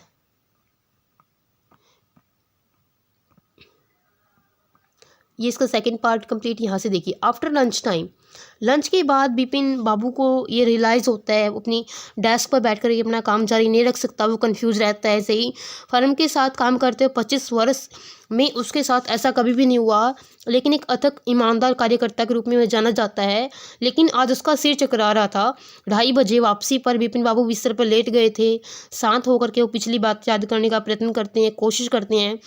वह जानता था कि सिर में लगने वाली चोट से मनुष्य की स्मरण शक्ति खो जाना असंभव है, परंतु वह एक भी उदाहरण ऐसा नहीं जानता था कि किसी व्यक्ति को किसी विशिष्ट घटना के बारे में अतिरिक्त शेष सभी बातें याद हो, और वह बिल्कुल एक ही बिल्कुल ताज़ा और महत्वपूर्ण घटना। वह सदा रांची जाना चाहता था, लेकिन वह वहाँ गया हो, कुछ ऐसा किया हो, वह याद रखना न पाना बिल्कुल असंभव सी बात थी। 7:30 बजे बिपिन बाबू का जो सेवक आता है, उसका जो नौकर आता है, चुन्नी बाबू श्रीमान कहना अति आवश्यक काम है कि चुन्नी बाबू आए हैं। विपिन बाबू जानता था कि चुन्नी किस लिए, चुन्नी लाल एक आदमी होता है और वो चुन्नी लाल उसके साथ स्कूल में रह रहा होता है। थोड़े दिनों से वह कठिन टाइम से गुजर रहा था और किसी छोटे मोटे धंधे की तलाश में था और उससे वह मिलने आता रहता था। विपिन बाबू जानता था कि उसके लिए कुछ भी कर पाना संभव नहीं है, लेकिन वास्तव में उसने ऐसा बता भी दिया था, परंतु चुन्नी खोटे सिक्के की तरह आता रहता था। बिपिन बाबू ने संदेश भेजा कि न केवल उसके लिए इस समय चुन्नी से मिलना असंभव है, बल्कि कई सप्ताहों तक भी, क्योंकि जो मेंटली वो परेशान है थोड़ा। जैसे ही सेवक कमरे से बाहर जाने के लिए कदम रखता है, बिपिन बाबू को विचार आता है कि चुन्नी को शायद 58 की घटना के बारे में कुछ याद हो, तो उससे पूछने में कोई भी नुकसान नहीं होगा। बिपिन बाबू जल्दी सीढ़ियों से उतर के आता है, कमरे में पहुंच जाता है। चुन्नी जाने ही वाला होता है, जो चुन्नी लाल होता है, लेकिन बिपिन बाबू उसको देखकर आशापूर्वक घूमता है। बिपिन बाबू ने इधर उधर की व्यर्थ की बातें नहीं करता, वो डायरेक्ट पॉइंट पर आता है। सुनो चुन्नी, मैं तुमसे कुछ पूछना चाहता हूँ। तुम्हारी जो मेमोरी पावर बड़ी अच्छी है, क्या तुम मुझे बता सकते हो कि मैं 58 में रांची गया था? अब चुन्नी बता रहा है 58, ये 58 ही रहा होगा, क्या ये 59 था? क्या तुम निश्चित हो कि मैं रांची गया था? चुन्नी बड़ा हैरान होकर के देखता है उसको। क्या आपका क्या अर्थ है? आपको इस विषय में संदेह है? आपको शक है क्या मैं गया था? क्या तुम्हें स्पष्ट रूप से याद है कि मैं चुन्नी वहाँ पे गया था रांची में? चुन्नी सोफे पर बैठ जाता है और कठोर नज़रों से बिपिन बाबू को देखता रहता है और उसने कहा, बिपिन, क्या तुमने ड्रग्स या फिर कुछ लेने की आदत डाल ली है? मेरे विचार में, जहाँ तक मैं जानता हूँ कि आपका रिकॉर्ड साफ है, मैं जानता हूँ कि पुरानी मित्रता तुम्हारे लिए अधिक अर्थ नहीं रखती, परंतु कम से कम तुम्हारी मेमोरी पावर तो अच्छी है।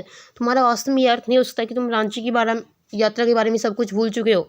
बिपिन बाबू चुन्नी की तरफ शंका से देखता है, हटा लेता अपनी नज़रें। क्या तुम्हें याद है मेरा अंतिम काम क्या था? चुन्नी लाल ने पूछा। बिल्कुल, तुम एक ट्रैवल एजेंट का काम करते थे। आपको तो यह याद है कि आपको यह याद नहीं है? मैं ही था जो रांची के लिए आपको रेलवे बुकिंग का प्रबंध किया था। मैं तुम्हें स्टेशन पर विदा करने के लिए आया था। कंपार्टमेंट में एक पंखा नहीं चल रहा था, इसको ठीक कराने के लिए मैं इलेक्ट्रीशियन को भी लेकर के आया था। क्या आप ये सब कुछ बातें भूल चुके हो?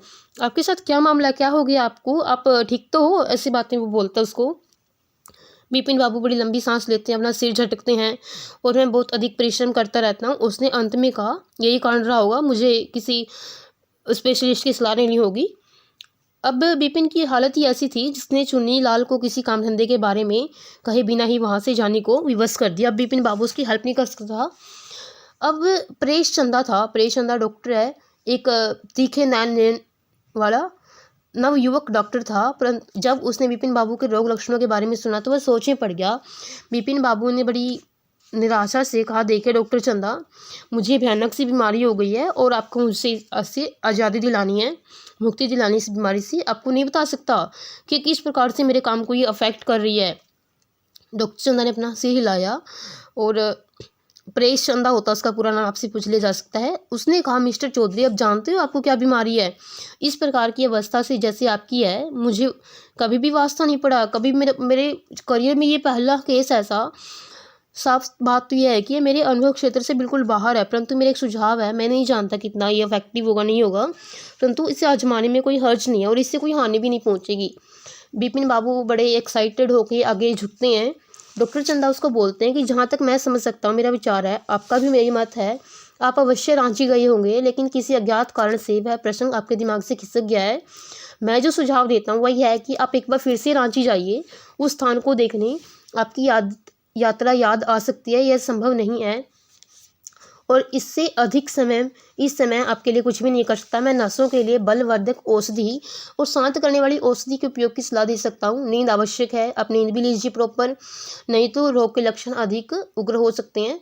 अगली मॉर्निंग विपिन बाबू ने कुछ अच्छा अनुभव किया। नाश्ते के बाद अपने कार्यालय में फ़ोन किया, कुछ निर्देश दिए और उसी शाम रांची के लिए एक प्रथम श्रेणी की जो वो टिकट बुक करवा लेता है।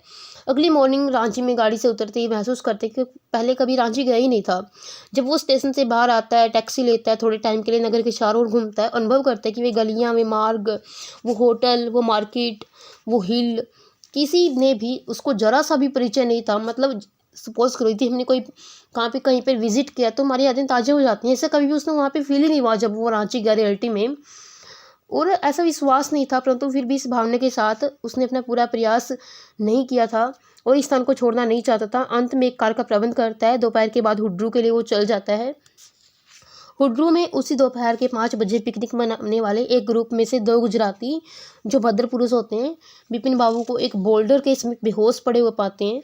और जब वो होश में आता है, पहली बात विपिन बाबू ने कही वह थी कि मैं बर्बाद हो गया हूँ, अब कोई आशा ही नहीं बची है। आने वाली मॉर्निंग में विपिन बाबू वापस कलकत्ता में पहुँच गए और अनुभव किया कि सचमुच उसके लिए कोई आशा नहीं, शीघ्र ही वह सब कुछ खो बैठेगा। जिस प्रकार से उसकी बीमारी उसको अफेक्ट कर रही है, काम करने की उसकी इच्छा, उसका विश्वास, उसकी एबिलिटी, उसकी कैपेबिलिटी, उसका मेंटल बैलेंस, सब कुछ वो खो चुका है। क्या यह मनोरोग पागलखाने में मरने जा रहा है? विपिन बाबू और कुछ सोच ही नहीं पाया। अब वो घर वापसी पर उसने डॉक्टर चंदा को फ़ोन किया और उसे आने के लिए उसको रिक्वेस्ट की। तब फव्वारा स्नान, सावरक नीचे स्नान लेने के बाद एक बर्फ़ की थैली अपने सिर पर रखे बिस्तर में घुस गया और उसी समय सेवक उसके लिए एक पत्र लाया जो कि कोई व्यक्ति लेटर बॉक्स में छोड़ करके गया था। हल्के हरे रंग का एक लिफाफा था और उस पर लाल शाही से लिखा था, उसका नाम था। इस प्रकार लिखा था, आवश्यक एवं गुप्त। ऐसी अवस्था होने पर भी विपिन बाबू के मन की भावना थी कि इस पत्र को पढ़ना चाहिए। उसने लिफाफे को फाड़कर खोला, पत्र खोला, बाहर निकाला, उसमें लिखा, डियर विपिन। अब आप मैं आपको डायरेक्ट उस जो लेटर की लाइनें हैं वहाँ पे लेकर के चलती हूँ।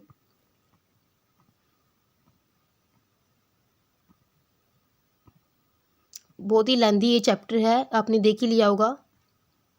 यहाँ पे देखिए, ये है उस लेटर की लाइनें और ये कुछ भी नहीं होता, वो रांची गया ही नहीं होता। यहाँ पे आपको सच्चाई पता चल जाएगी वो रांची गया था या नहीं गया था। प्रिय विपिन, मेरा बिल्कुल भी ऐसा विचार नहीं था कि समृद्धि में इस प्रकार का परिवर्तन आप में ला देगी जैसा इसने किया है। क्या आपके लिए आपके एक पुराने मित्र जिसका भाग्य पतन की ओर था उसकी सहायता करना इतना कठिन था कि आप इतने प्रोस्पेरस होने के बावजूद भी आप अपने एक फ्रेंड की हेल्प नहीं कर रहे हो? मेरे पास धन नहीं था और मेरे पास जो संसाधन थे वो बड़े ही सीमित थे, बड़े लिमिटेड थे। उसके पास रिसोर्सेज थे, यहाँ पे आप देख सकते हो लाइनें, resources are limited what I have is imagination. मेरे पास सिर्फ इमेजिनेशन ही थी जिसका एक हिस्सा मैंने आपके भावनाहीन व्यवहार को बदला लेने के लिए लगा दिया। खैर, अब आप फिर से ठीक हो जाओगे।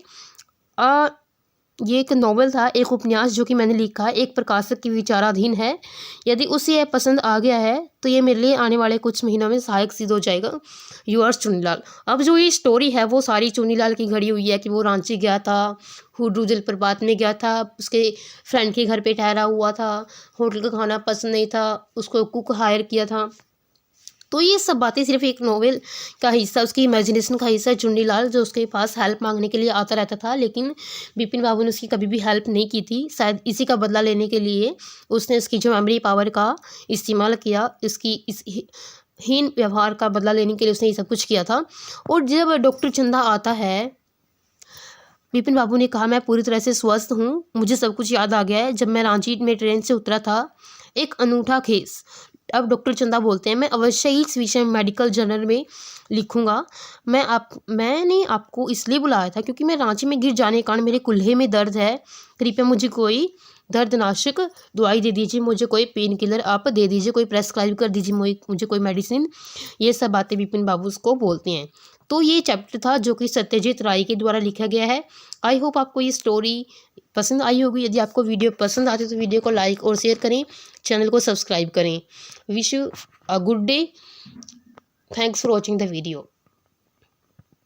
8th क्लास की टेक्स्ट बुक है हनी ड्यू, उसका जो 5th चैप्टर है गाइज उसको हम डिस्कस करेंगे। 4 चैप्टर हम ऑलरेडी डिस्कस कर चुके हैं, प्लेलिस्ट बनी हुई है, आप उसको विजिट ज़रूर कीजिएगा यदि आप एसटीईटी टीजीटी इंग्लिश एग्ज़ाम देने जा रही हैं।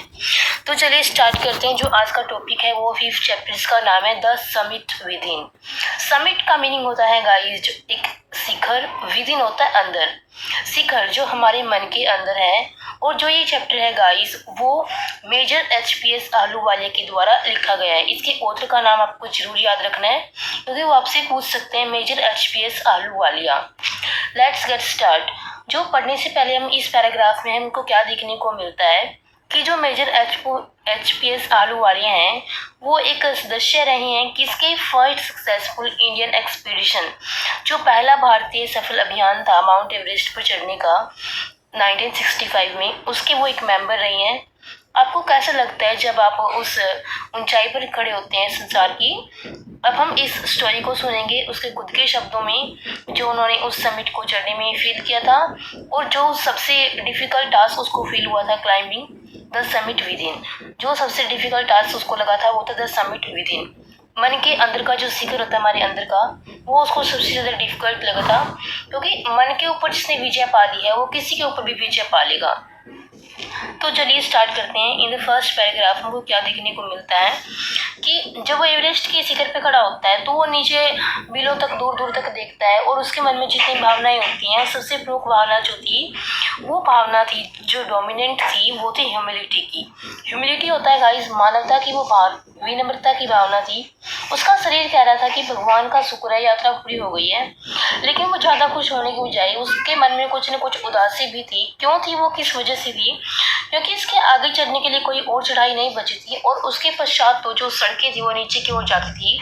जिसने माउंट एवरेस्ट की चोटी को चढ़ लिया था, उसके ऊपर चढ़ाई पूरी कर ली थी, उसने सोच लिया उसने चढ़ाई पूरी कर ली है, उसके मन में कृतज्ञता के और आनंद की भाव पैदा हो रही थी। और वो सारा जो आनंद है वो पूरे जीवन तक बना रहता है, जो वो खुशी फील करते हैं उस एवरेस्ट की हाइट पे चढ़ के। और वो ये भी बोलते हैं कि जो एक बार पहाड़ों से होकर के आया वो पहले जैसा तो कभी भी नहीं रहता। और एवरेस्ट पे विजय प्राप्त कर लेने के बाद जब वो पिछले जीवन पे नजर डालता है तो एक दूसरे शिखर का वर्णन करता है। वो जो होता है वह मन का शिखर, जो कम भयंकर और चढ़ने में आसान नहीं है, no less formidable and no easier to climb. मन के शिखर के बारे में वो यहाँ पे बात करते हैं, the summit of the mind. और आगे इसके बाद हमको क्या देखने को मिलता है, जब वो पर्वतों से नीचे आ रहा होता है तो शारीरिक थकान उतर गई होती है और वो खुद से प्रश्न पूछना शुरू कर देता है कि मैंने एवरेस्ट की चढ़ाई थी वो क्यों चढ़ी थी, जो शिखर पे चढ़ने की जो उसकी कल्पना थी उसने इतनी मजबूत पकड़ क्यों बना ली थी, उसने क्यों डिसाइड किया था कि वो क्यों चढ़े, वो चढ़ाई क्यों पूरा करे। ये तो पास्ट की एक बात हो चुकी थी, जैसे कल की बात हो गई हो, लेकिन हर दिन बीतने के बाद अधिक से अधिक जो पुरानी याद होती जा रही है और फिर भी शेष क्या रहेगा, और जो यादें वो धीरे धीरे मंदम पड़ जाएंगी उसके मन में, वो फेड हो जाएंगी धीरे धीरे टाइम के साथ। ये सभी प्रश्न उसके विचार उसके मन में उठते रहते हैं कि लोग पर्वतों पर क्यों चढ़ते हैं। इस प्रश्न का उत्तर देना आसान नहीं होता। सबसे आसान उत्तर होगा जो कहते हैं क्योंकि एवरेस्ट वहाँ पे है इसलिए लोग चढ़ते हैं। चढ़ने में बहुत सारी कठिनाइयाँ आती हैं, मनुष्यों को बाधाओं पे विजय पाने में आनंद आता है और सबसे ज़्यादा जो बाधाएं होती है वो शारीरिक होती है। पर्वत को चढ़ने में, शिखर पर चढ़ने का अर्थ होता है कि आपके अंदर सहनशीलता होनी चाहिए, दृढ़ता होनी चाहिए और एक इच्छा शक्ति आपके अंदर होनी चाहिए। ये 3 चीज़ें वहाँ पे दिखाई गई हैं। और आपसे ये देखिए एंड्योरेंस होनी चाहिए, परसिस्टेंस होनी चाहिए, विल पावर होनी चाहिए, दृढ़ इच्छा शक्ति आपके अंदर होनी चाहिए। और इन सारी की योग्यताओं का प्रदर्शन निसंदेह प्रसन्नता प्रदान करने वाला होता है। और उसके लिए भी कुछ ऐसा ही था। इस प्रश्न के लिए उसके पास एक खुद का उत्तर था, एक व्यक्तिगत उसके पास उत्तर था इस बात का। क्या उत्तर वो बताता है, बचपन से वो पर्वतों की ओर काफ़ी अट्रैक्टेड मानता है अपने आप को। जब भी वो पर्वतों से दूर होता है तो उसकी स्थिति बड़ी दयनीय होती है और वो बड़ा खोया खोया रहता है क्योंकि उसको पर्वत बहुत अच्छे लगते हैं और वो उसको प्रकृति का एक सर्वश्रेष्ठ रूप मानता है। और सुंदरता और वैभवता एक बहुत बड़ी चुनौती प्रस्तुत करती है। जो पर्वत होते हैं उनकी सुंदरता बड़ी चुनौती प्रस्तुत करती है। बहुत से लोगों की तरह वो भी यही मानता है, जो एचपीएस आहलूवालिया है जो इस स्टोरी को नरेट कर रहा है, पर्वत भगवान से मिलने का एक साधन है। तो ये सब बातें वो बताता है इसके बारे में। और एक बार तो ये मान लेने के बाद उठता है कि प्रश्न उठता है कि एवरेस्ट ही क्यों अपने डिसाइड किया, क्योंकि सबसे ऊंची है, सबसे शक्तिशाली चोटी है और बहुत से प्रयासों को विफल कर दिया है, क्योंकि हर एक के बस की बात नहीं है माउंट एवरेस्ट की चोटी के ऊपर चढ़ाई को पूरा करना। और ये व्यक्ति की ऊर्जा की अंतिम बूंद तक ले लेती है। ये चट्टान और बर्फ के साथ साथ एक बड़ा ही कठोर संघर्ष होता है, क्योंकि एक बार चढ़ाई शुरू कर दी है तो इसे बीच में छोड़ा नहीं जा सकता। जितना आगे का रास्ता कठिन होता है उतना ही वापस आना भी कठिन होता है। तो यही वो बताता है कि जितना वापस आना में टाइम लगेगा उतना ही ऊपर जाने में।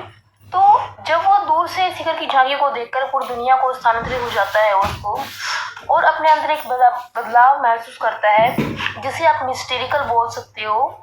और इसकी जो सुंदरता है, इसकी जो लॉन्लीनेस है, इसकी शक्ति है जो उबड़ खाबड़ है, और इसकी स्थिति मार्ग की कठिनाइयों से भरपूर जो ये चोटी है उसको अपनी ओर आकर्षित करती है, जैसे कि एवरेस्ट ने किया है। और ये चुनौती का प्रतिरोध करता है, पीछे मुड़ के देखता है कि मैं पाता हूँ कि मैंने अभी तक इस बात का पूरी तरह से खुलासा तो नहीं किया है कि मैं एवरेस्ट पे क्यों चढ़ा था। ये केवल उस प्रश्न का उत्तर देने की बात है, जैसे कि तुम सांस क्यों लेते हो, इसका कोई डेफिनेट आंसर नहीं है। जीने के लिए पड़ोसी की मदद क्यों करते हो आप, तुम अपना काम, तुम अच्छे काम क्यों करना चाहते हो, इसका कोई अंतिम उत्तर संभव नहीं होता।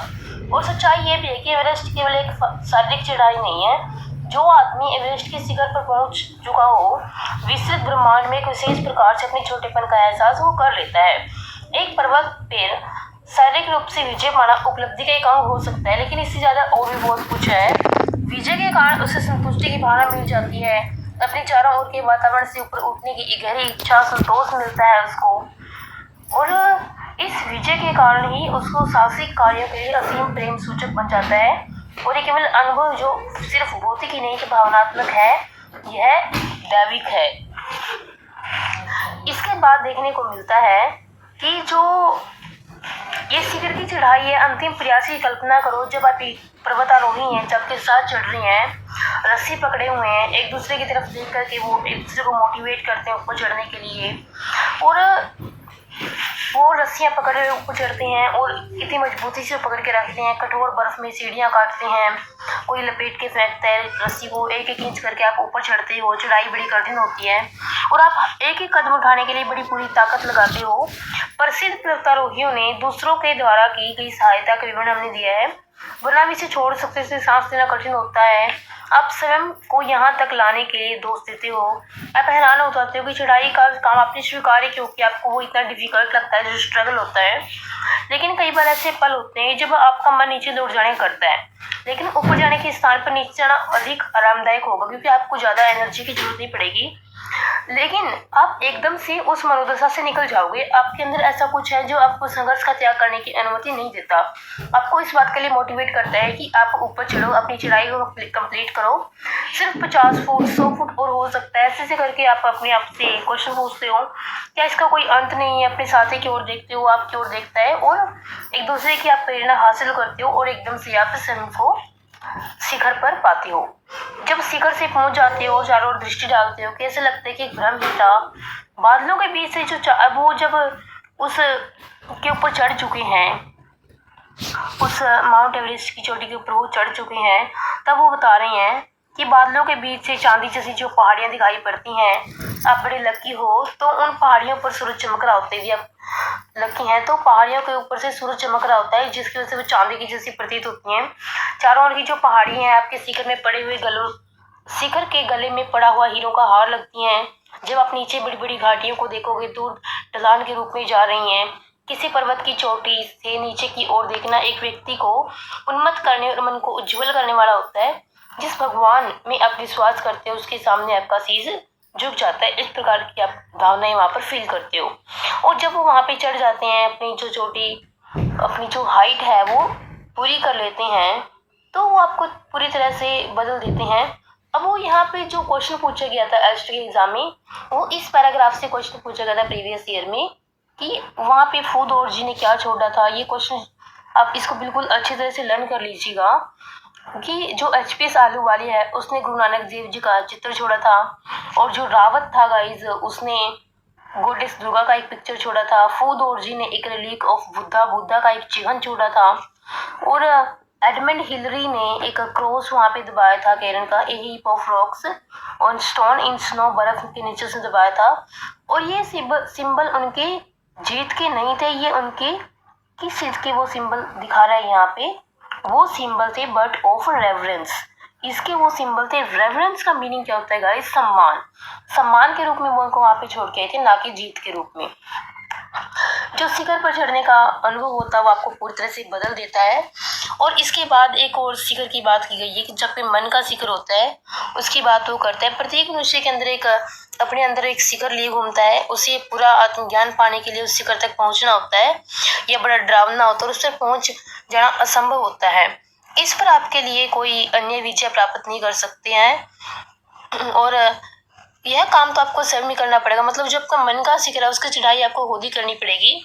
भारी पर्वत शिखर पर चढ़ने का भौतिक अनुभव भीतरी पर्वत पर चढ़ने के अनुभव जैसा ही होता है। जैसे वो एचपीएस आलूवालिया ने माउंट एवरेस्ट की चढ़ाई चढ़ के फील किया था, वैसा ही मन का जो शिखर है उसकी चढ़ाई चढ़ने पर फील होता है। दोनों ही चढ़ाइयों का परिणाम एक जैसा होता है, चाहे पर्वत की चढ़ाई भौतिक हो या भावनात्मक हो या आध्यात्मिक। वह चढ़ाई निश्चित रूप से आपको बदल देगी और संसार के बारे में और तुमको अपने बारे में बहुत सारा वो ज्ञान देगी।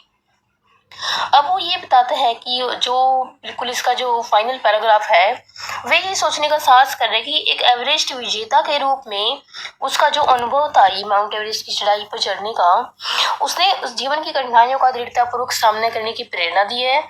और जो पर्वतारोहण एक सार्थक अनुभव था उसके लिए एक मीनिंगफुल रहा है। वो आंतरिक शिखर पर विजय हासिल करना तो इसी जितना सार्थक होता है। आंतरिक शिखर शायद एवरेस्ट से भी ऊंचे होते हैं। जो हमारे मन की ऊंचाई होती है वो शायद एवरेस्ट से भी ऊंची हो और उसे पार करना, उसको चढ़ाई को कंप्लीट करना भी आसान नहीं होता। जो ये चैप्टर है गाइस वो एचपीएस आलूवालिया के द्वारा लिखा गया। You have to remember this name क्योंकि वो आपसे ऑथर का नाम पूछ सकती है। आज की वीडियो यही थी। इसमें हमने चैप्टर को जिसका नाम है दिस इज जोडिस फान।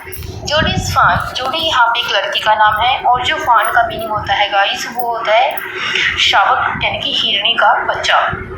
इस चैप्टर में हम क्या देखते हैं कि देखिए हम यहाँ से मैं आपको टू द पॉइंट बताती हूँ।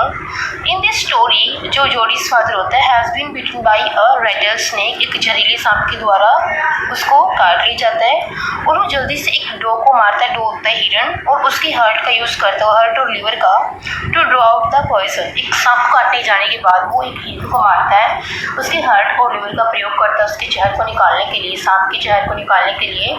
और जोडी को बड़ी हैरानी होती है इस बात पे कि जो छोटा फान है उस हिरनी का बच्चा क्या होगा उसका उसकी माँ के बिना। तो उसके बारे में ये चैप्टर है दिस इज जोडीज फान। इसमें हम क्या देखते हैं, सबसे स्टार्टिंग में जोडी अपने आप को जान देता है हिरनी के बच्चे के बारे में। वो घर आ जाते हैं जंगल से लौट करके, जब वो अपनी जान बचा लेता है जोडी का फादर होता है जो, तो वो अपने विचारों से मतलब उसके बारे में सोचता रहता है जो शावक होता है। और वो सोचता रहता है क्या होगा उस बेचारे छोटे से शावक का। उसकी माँ का तो उन्होंने मर्डर कर दिया है, उसको मार दिया है उसके पापा की जान को बचाने के लिए।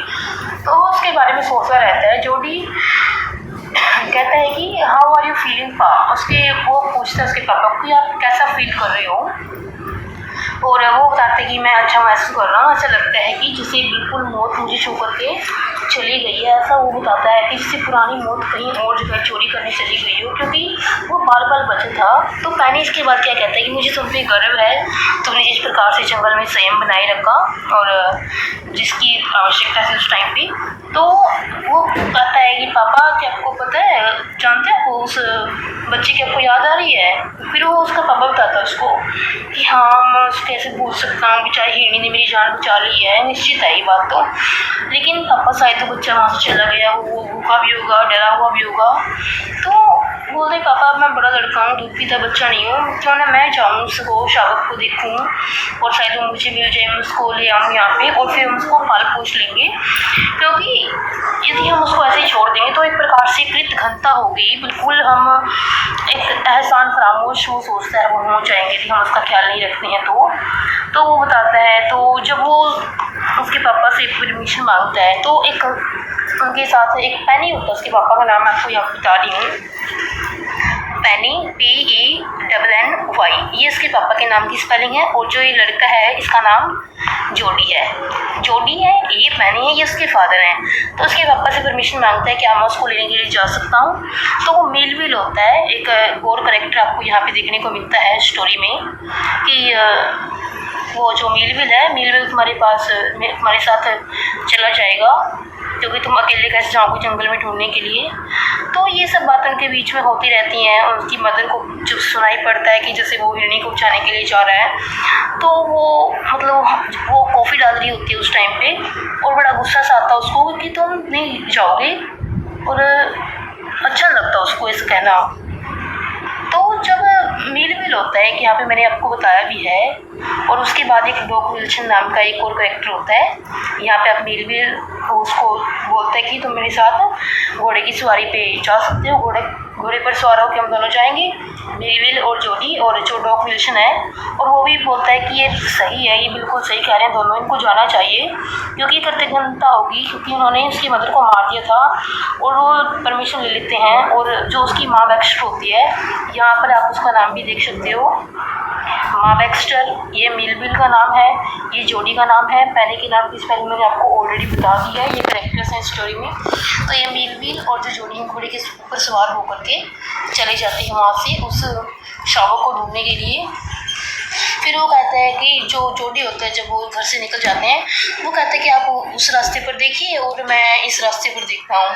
तो मेलविल को थोड़ी चिंता सी होती है कहीं वो खो ना जाए, रास्ता में भटक जाए, और या फिर उसको कोई सांप न काट ले।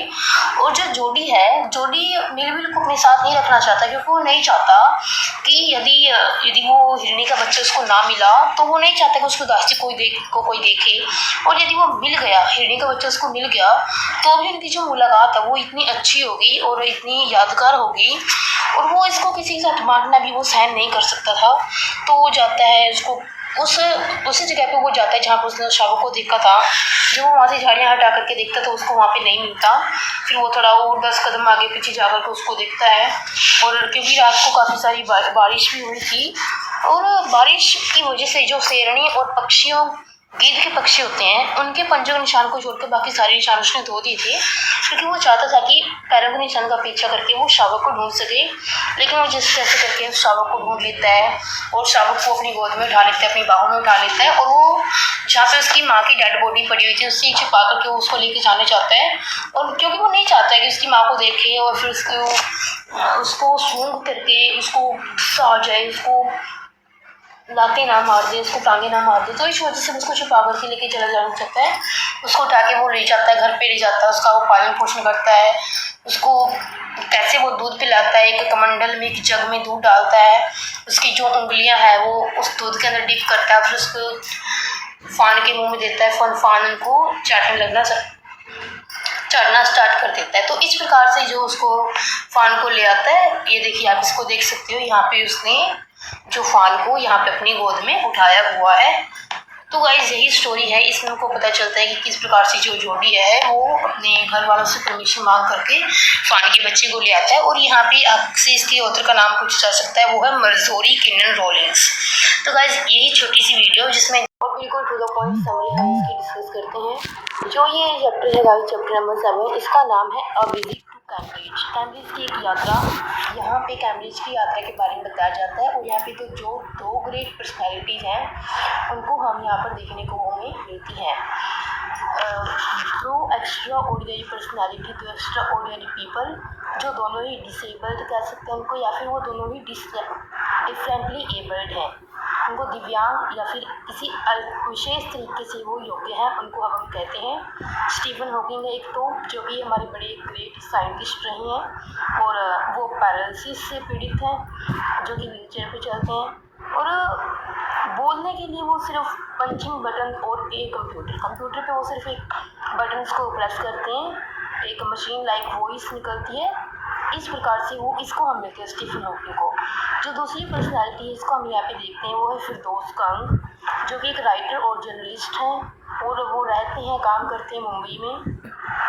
और वो जन्म हुए थे कैसे, ब्रिटल बोन्स के साथ। ये आपसे पूछा जा सकता है कि फिरदौस कंग को क्या बीमारी थी। उनकी बोन्स ब्रिटल थी, उनकी बड़ी आसानी से वो टूट जा सकती थी, बड़ी कोमल थी वो। जब वो चाइल्ड के रूप में पैदा हुए थे तो वॉकिंग की तरह कंग भी एक व्हील चेयर पर मूव करते थे।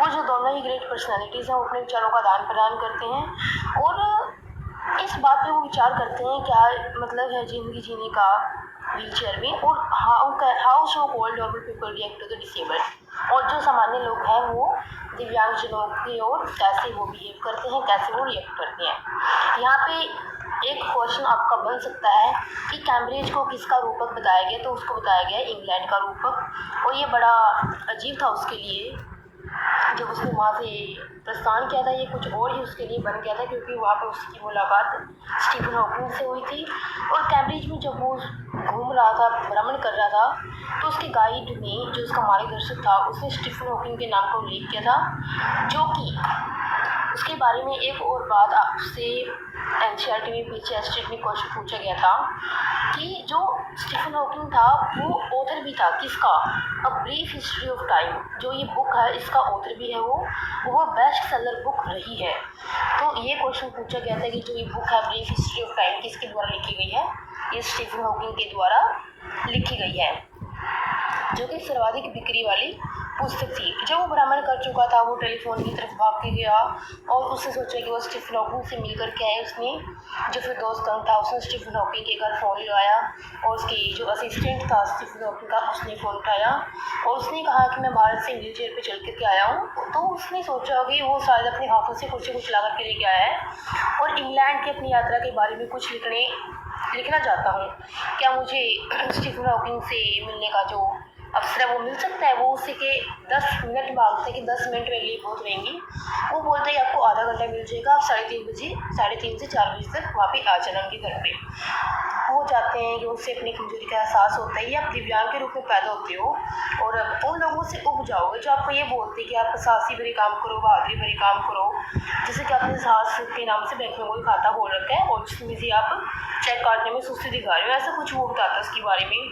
और वो जाता है उसके घर, देखता है उसको, बड़ा मतलब खुद को सोचता है कि मैं बहादुर नहीं रहा हूँ, सदृश्य कंप्यूटर आवाज़ लगी तो खैर बात का, मेरे पास कोई विकल्प नहीं है। अदृश्य अवश्य ही वो कहना चाहता है जो विघटित हो रही शरीर की वास्तविकता के साथ साथ रचनात्मकता के साथ जीना ही एक विकल्प था। लेकिन जो फिर दोस्त होंगे वो इस बात के साथ शांत रहते हैं, कुछ भी नहीं बोलते, क्योंकि वो अपने आप को गिल्टी फील करते हैं जब भी उसको बोलेंगे, क्योंकि वो पैरालिसिस से पीड़ित है ऑलरेडी स्टीफन हॉकिंग है जो, और बड़ा उसको उसकी बातों का जवाब देने के लिए उसको अपनी लंबी पीली उंगलियों की सहायता से अपने शरीर में जो बची नाम मात्र सी शक्ति है उससे वो सबक ढूंढने की कोशिश करते रहते हैं और बार बार उसकी आंखें और व्यास के कारण वो बंद हो जाती हैं। इस प्रकार से वो पीड़ा महसूस कर रहा है कि वो कैसे उसको तंग कर रहा है और उससे काफ़ी सारी बातें पूछना चाहता है। लगभग बहुत सारे लोग ऐसे होते हैं, दिव्यांग लोग बहुत दुखी होते हैं, मैंने कहा मैं जानता हूँ, लेकिन सच नहीं है। क्या तुम अपने अंदर हमेशा हंसते हुए रहते हो, स्टीफन हॉकिंग पूछता है। 30 मिनट के बाद उसने उत्तर दिया, ये मुझे बड़ा रोचक लगता है, लोग मेरा उत्साह बढ़ाते हैं। क्या आपको गुस्सा भी आता है जब मेरे जैसा कोई आदमी आके आपके काम में बाधा पहुंचाता है, आपको मिलने के लिए बोलता है? तो एकदम से जवाब देते थे हाँ मुझे बहुत बुरा लगता है, और मैं बड़ा खुश होता हूँ इस बात पे कि मैं दुनिया के सबसे खूबसूरत इंसान को देख रहा हूँ जो इतना फ्रैंक है कि जो आपको चीज़ बुरी लग रही है वो एकदम से बता रहा है सामने वाले को कि हाँ मुझे ये बहुत बुरा लगता है जब भी कोई मुझे तंग करता है ऐसे ही। और वो सिर्फ जब उसने फिरदौस ने स्टीफन हॉकिंग को पहली बार देखा था तो उसे बड़ा सदमा से लगा था, क्योंकि वो सिर्फ एक तस्वीर के साथ जैसा ही है, जैसा कि जो न्यूज़पेपर में या फिर मैगजीन्स में पत्रिकाएँ होती हैं उनमें होती हैं 3 डायमेंशनल लंबाई, चौड़ाई और मोटाई, सिर्फ यही चीज़ उसको दिखाई पड़ती है। और जिसका आधार है स्टीफन हॉकिंग का, हल्के नीले रंग की कमीज के अंदर सिकुड़ा हुआ है, टांगें सिकुड़ गई हैं, आंखों में देखो तो ऐसे लगता है कि वो अभी भी बोल सकती हैं और कोई बहुत बड़ी महत्वपूर्ण बात वो कह रही हैं, बट वो क्या कह रही हैं ये नहीं बताया जा सकता क्योंकि समझ पाना बड़ा मुश्किल है उसकी बातों को। और ये आपसे पूछ सकते हैं कि इसकी तुलना किससे की गई है, उसकी लाल रंग की भांति जिसकी शीशे की दीवारें इतनी पतली हो गई हैं, अंदर से केवल प्रकाश दिखाई पड़ता है, उसका शरीर बेकार सा हो गया है, मन सिर्फ परछाइयों का नक्शा रह गया हो, आत्मा की अनंतता की अमरता में वो विश्वास नहीं रखता, यह जान जाऊँ हमारे से प्रत्येक की स्थिति यही तो बाकी सब चीज़ें फालतू हैं। तो बोलता है कि दिव्यांग फिरदौस का मुझसे पूछते हैं कि दिव्यांग होने के बारे में आपकी सबसे अच्छी बात क्या मानते हो आप? वो बोलते हैं कि मुझे लगता है दिव्यांग होने में कोई भी अच्छी बात है, लेकिन मैं ऐसा मानता हूँ कि इससे ये पता चल जाता है कि दुनिया में कितनी दयालुता है, वो पता कर सकते हैं। वो अपना हाथ घड़ी की तरफ बार बार देखता है। जिस 30 मिनट के वो हर एक मिनट को वो उपयोगी बनाना चाहता है, उससे ज़्यादा से ज़्यादा बातें करें। इस प्रकार से वो उनके बीच बातें चलती रहती हैं। जो स्टीफन हॉकिंग अपनी मोटर से चलने वाले व्हील चेयर पर प्रत्येक इंच तक या अपनी मार्ग से जब वो उनकी बातें ख़त्म हो जाती हैं तो ज़्यादा वो बात नहीं करते। इतना कुछ सिर्फ यही होता है। जब वो वहाँ से जाता है ऐसा लगता है, पीछे मुड़ के जब देखता है वो स्टीफन हॉकिंग को, ऐसा लगता है कि वो हाथ हिला रहा है, लेकिन वास्तव में वो हाथ नहीं हिला रहा होता, सिर्फ वो उसकी तरफ देख रहा होता है। और उसे देखना उसकी आत्मा, उसको लगता है कि मेरी आत्मा का सबसे महत्वपूर्ण वीरतापूर्वक रूप है। वह रूप जिससे लेकर मैं चल फिर रहा था, वह रूप जिस पर मैं इतने वर्षों से विश्वास कर रहा था, अब मुझे लगता है कि मेरी यात्रा पूरी हो चुकी है। इस प्रकार से दो ग्रेट पर्सनैलिटीज़ हैं जिनकी जो मीटिंग है वो दिखाई गई है। और इसकी जो वोकैबुलरी है, पूरी जो टेक्स्ट बुक है इसकी आपको एक सेपरेट वीडियो में प्रोवाइड करवाई जाएगी। मैंने ऑलरेडी छठी की और सिक्स की टेक्स्ट बुक है, 7th की टेक्स्ट बुक है, इनकी वोकैबुलरी की एक स्पेशल वीडियो बना रखी है, आप उसको जरूर विजिट करना।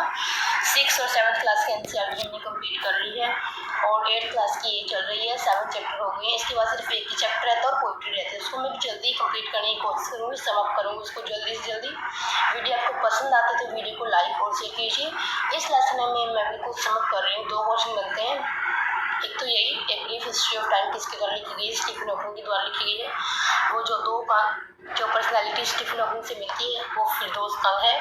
फिरदौस कंग की कुरकुरी हड्डियाँ थी, ब्रिटल बोन्स थी, और जो स्टीफन हॉकिंग थे वो पैरालिसिस से पीड़ित थे, लकवा उनको था।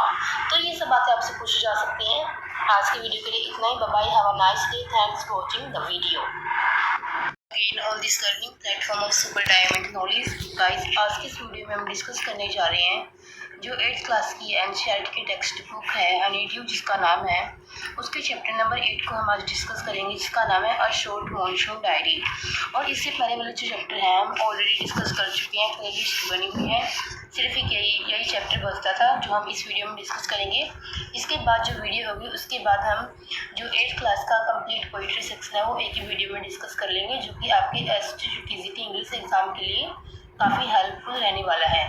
तो चलिए स्टार्ट करते हैं। शॉर्ट मॉनसून डायरी, जो ये चैप्टर गाइस वो रस्किन बॉन्ड के द्वारा लिखा गया है, मतलब उसकी शॉर्ट मॉनसून डायरी, उसकी डायरी से कुछ अंश लिए गए हैं। और सबसे पहले तो आपको यही पता होना चाहिए डायरी क्या होती है, जिसके अंदर हम अपने पर्सनल एक्सपीरियंसेस को लिखते हैं डे आफ्टर डे, दिन प्रतिदिन, काफ़ी लंबे टाइम तक। और इसको ही डायरी बोला जाता है। इसमें अपनी जो ये भी प्लान करते हैं कि इमीडिएटली हम क्या करने वाले हैं और फ्यूचर में हम क्या करने वाले हैं। और एक और बात यहाँ पे आपको याद रखने की योग्य है, वो है सबसे जो फेमस डायरी वो है एनी फ्रैंक की डायरी को सबसे फेमस डायरी इसमें गिना जाता है। वो सबसे जो फेमस पब्लिश्ड बुक है। और यहाँ पे कुछ एक्सट्रैक्ट रस्किन बॉन्ड की डायरी से हैं, जो कि जिसमें वो पोर्ट्रे करता है साइलेंट मिरेकल्स ऑफ नेचर, प्रकृति के कुछ बिल्कुल शांत वो चमत्कारों को बताते हैं। लेट्स रीड, हम इसको देखते हैं। सबसे पहले वो कुछ डेट्स मेंशन करते हैं कि इस दिन क्या क्या होता है। सबसे पहले जो डेट वो यहाँ पे मेंशन कर रहा है वो है 24 जून की। 24 जून में वो मानसून की धुन का पहला दिन बताता है उसको। और ये बताता है कि एक बात बड़ी विचित्र सी होती है कि पहाड़ी पर जो कोहरा चढ़ रहा है उसको देख के सारे पक्षी शांत हो जाते हैं। और इसी वजह से इस धुंध को इतना उदासीपूर्ण माना जाता है।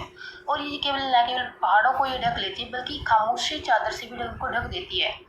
सिर्फ 1 घंटा पहले ही वृक्षों पर पक्षी की चहचहा रहे थे, लेकिन धुंध होने की वजह से वो सारे अपने अपने घोंसलों में चले गए। और जंगल में मौत के समान ऐसा सन्नाटा छा जाता है जैसे कि आधी रात का समय हो। और यहाँ पे एक करेक्टर हमको देखने को मिलता है, धुंध में से बिज्जू है जो उसके सिस्टर को बुला रहा है और उसको पहाड़ी पे से भागते हुए सुन सकता है, लेकिन उसको नहीं देख रहा हूँ। तो यहाँ पे इससे ये पूछा जा सकता है कौन सा करेक्टर की वो बात कर रहे हैं। तो बिज्जू की बात कर रहा है, किसको वो यहाँ पे बुला रहा है, वो उसके सिस्टर को बुला रहा है। ऐसे ऐसे क्वेश्चन आपसे पूछे जा सकते हैं। इसके बाद जो वहाँ पे डेट मेंशन करता है वो है 25 जून की। 25 जून के बारे में वो क्या बताता है कि ये कुछ शुरुआती मानसूनी वर्षा गर्मी और उमस से भरी होती है। जो ये शुरुआती मानसूनी वर्षा स्टार्टिंग में बारिश होती है जून के महीने में, तो बड़ी उमस से और गर्मी से वो भरी होती है। वह उतनी ठंड नहीं देती जितनी कि सारा साल ऊंचे स्थानों पर होती है। लेकिन पौधे भी जानते हैं, शायद पौधे भी बात जानते हैं। इसलिए जब मैं यानी कि जो ऑथर है वो खुद की बात बता रहा है, जब वो बैंक या डाकघर जाता है तो वो कोबरा लिली को महान पत्तियों में से सिर उठाए हुए देखता हूँ। जो कोबरा लिली है उसको वो महान पत्तियों के बीच से सिर उठाए हुए देखता है। धुंध में एक गोपनीयता होती है। और क्या गोपनीयता होती है? The school boy asked me, एक स्कूल जाने वाले लड़के ने उसको पूछा था कि एक वाक्य में पहाड़ी स्थल और घाटी की परिभाषा दूं, और मैं सिर्फ यह कह सका यदि हो सकता है एक यह स्वर्ग हो। एक लड़के ने जब उसको पूछा कि पहाड़ी स्थल और घाटी की परिभाषा दूं एक वाक्य में, तो उसने क्या बोला? A paradise that might have been, कि एक स्वर्ग हो सकता है, एक स्वर्ग है ये। तो ये आपसे पूछा जा सकता है वो कैसे उस घाटी की और वो हिल स्टेशन का वो कैसे वर्णन करता है? Paradise that might have been, स्वर्ग की उसको कंपैरिजन देता है। अब बात आती है 27 जून की। 27 जून का वो वर्णन करता है, वर्षा ने कुछ मौसमी मेहमान होते हैं जैसे तेंदुआ और बहुत सारी चौके, वो आ जाते हैं इसके अंदर। उनकी घोषणा वो कर देती है कि हाँ ये सारी जानवर आने वाले हैं। दोपहर में एक तेंदुए ने स्कूल के नीचे कुछ बड़े नौकरों के कमरे से एक कुत्ता उठा लिया था, और शाम को बिज्जू की एक गाय पर उसने अटैक कर दिया था। लेकिन बिज्जू की माँ को देखते हुए वो वहाँ से भाग गया था, जो कि ऊंची आवाज़ में उसको गालियाँ देती हुई आ रही थी। और रही बात लीचेस की, जो जोकें होती हैं, लीचेस जो यहाँ पर मैं आपको दिखा भी रही हूँ, लीचेस ये जोकों को बोला जाता है। ये क्या होते हैं? ये प्रतिदिन खुद कुछ खून चुसवाने का आदी हो जाऊंगा, इतनी जोकें जो होती है, लीचेस होती है, वो यहाँ पे आ जाती हैं। और जो दूसरे नव आगंतुक होते हैं, न्यू अराइवल्स होते हैं, नए मेहमान आने वाले होते हैं, जैसे कि एक स्कारलेट मिनीवेट्स जो लाल रंग का पक्षी होता है, मादा होती है जो पीले रंग की होती है, वृक्षों की पत्तियों के बीच फुदकते हुए हीरो जैसे वो लगते हैं। वृक्ष चाहे कितना भी घना क्यों ना हो, ये चमकीले रंग के पक्षी अपने आप को छुपा नहीं पाते। और ड्रोंगोज का पक्षियों का जोड़ा आता है जो अनावश्यक रूप से उत्तेजित है, और कोयले जैसे लाल पक्षी को वहां से भगा देता है। और एक बेल होती है जो बलूत के वृक्ष के ऊपर, उसके तने के ऊपर चढ़ते हुए मार्ग से आने वाले कीटों को हटाती रहती है। और बारिश शुरू हो जाती है, इसलिए कीट पक्षियों के लिए अब भोजन की कमी नहीं रही, क्योंकि बहुत सारे कीट यहाँ पे अब आ जाते हैं। और इसके बाद गाइस जो इसका सेकेंड पार्ट है वो देखिए। सेकेंड पार्ट में भी ऐसी वो 2 अगस्त आप यहाँ से रीड कर सकते हो। नालीदार जो बारिश है, बारिश का वर्णन करता है, बारिश हो जाती है। 3 अगस्त के बारे में बताता है, उसके बाद वो 12 अगस्त के बारे में बताता है, 31 अगस्त के बारे में बताता है। ऐसी सी वो कुछ डेट्स यहाँ पे मेंशन करते हुए जा रहा है। और यहाँ पे जो छछूंदर है उसके बारे में बोला गया है, जो मतलब कि जो ग्रैंड मदर होती है वो बोलती है, जो दादी होती है बच्चों को ये बोलती है छछूंदरों को ना मारो, ये बड़े शुभ होते हैं, शुभ इनको बोला गया है। और मैं आपको दिखा भी दे रही हूँ उसको क्या बोला जाता है, श्रीयू। जैसे कि यहाँ से श्रीयू का मीनिंग आपको पता होना चाहिए। श्रीयूज होता है वो छछूंदर को ही बोला जाता है। श्रीयू का मीनिंग छछूंदर होता है, ये आपसे वोकैबुलरी के रूप में पूछा जा सकता, तो आपको ये लर्न रखना है। उसके बाद 26 जनवरी और 23 मार्च को ऐसा इंपॉर्टेंट मुझे लगा नहीं कि इसमें कुछ ऐसा हो। लेट मार्च यहाँ पे जब सर्दी का अंत हो जाता है, और क्या होता है गाइज यहाँ पे क्या देखने को मिल रहा है हमें कि जो सबसे काले बादल होते हैं, आई हैव स्क्वाटेड ओवर मसूरी, जो कि मैंने मसूरी में देखे थे, मसूरी के ऊपर गिर आए थे आधे घंटे तक, फिर ओलावृष्टि हुई थी, हेल्ड हुए थे मार्बल्स। आसमान को साफ करने के लिए ओलावृष्टि से अच्छा कुछ भी नहीं होता। और जिस टाइम मैं ये लिख रहा हूँ मुझे इंद्रधनुष बनता हुआ दिखाई दे रहा है। तो ये थी रस्किन बॉन्ड के द्वारा लिखी गई डायरी के कुछ अंश। आई होप आपको ये चैप्टर समझ में आ गया।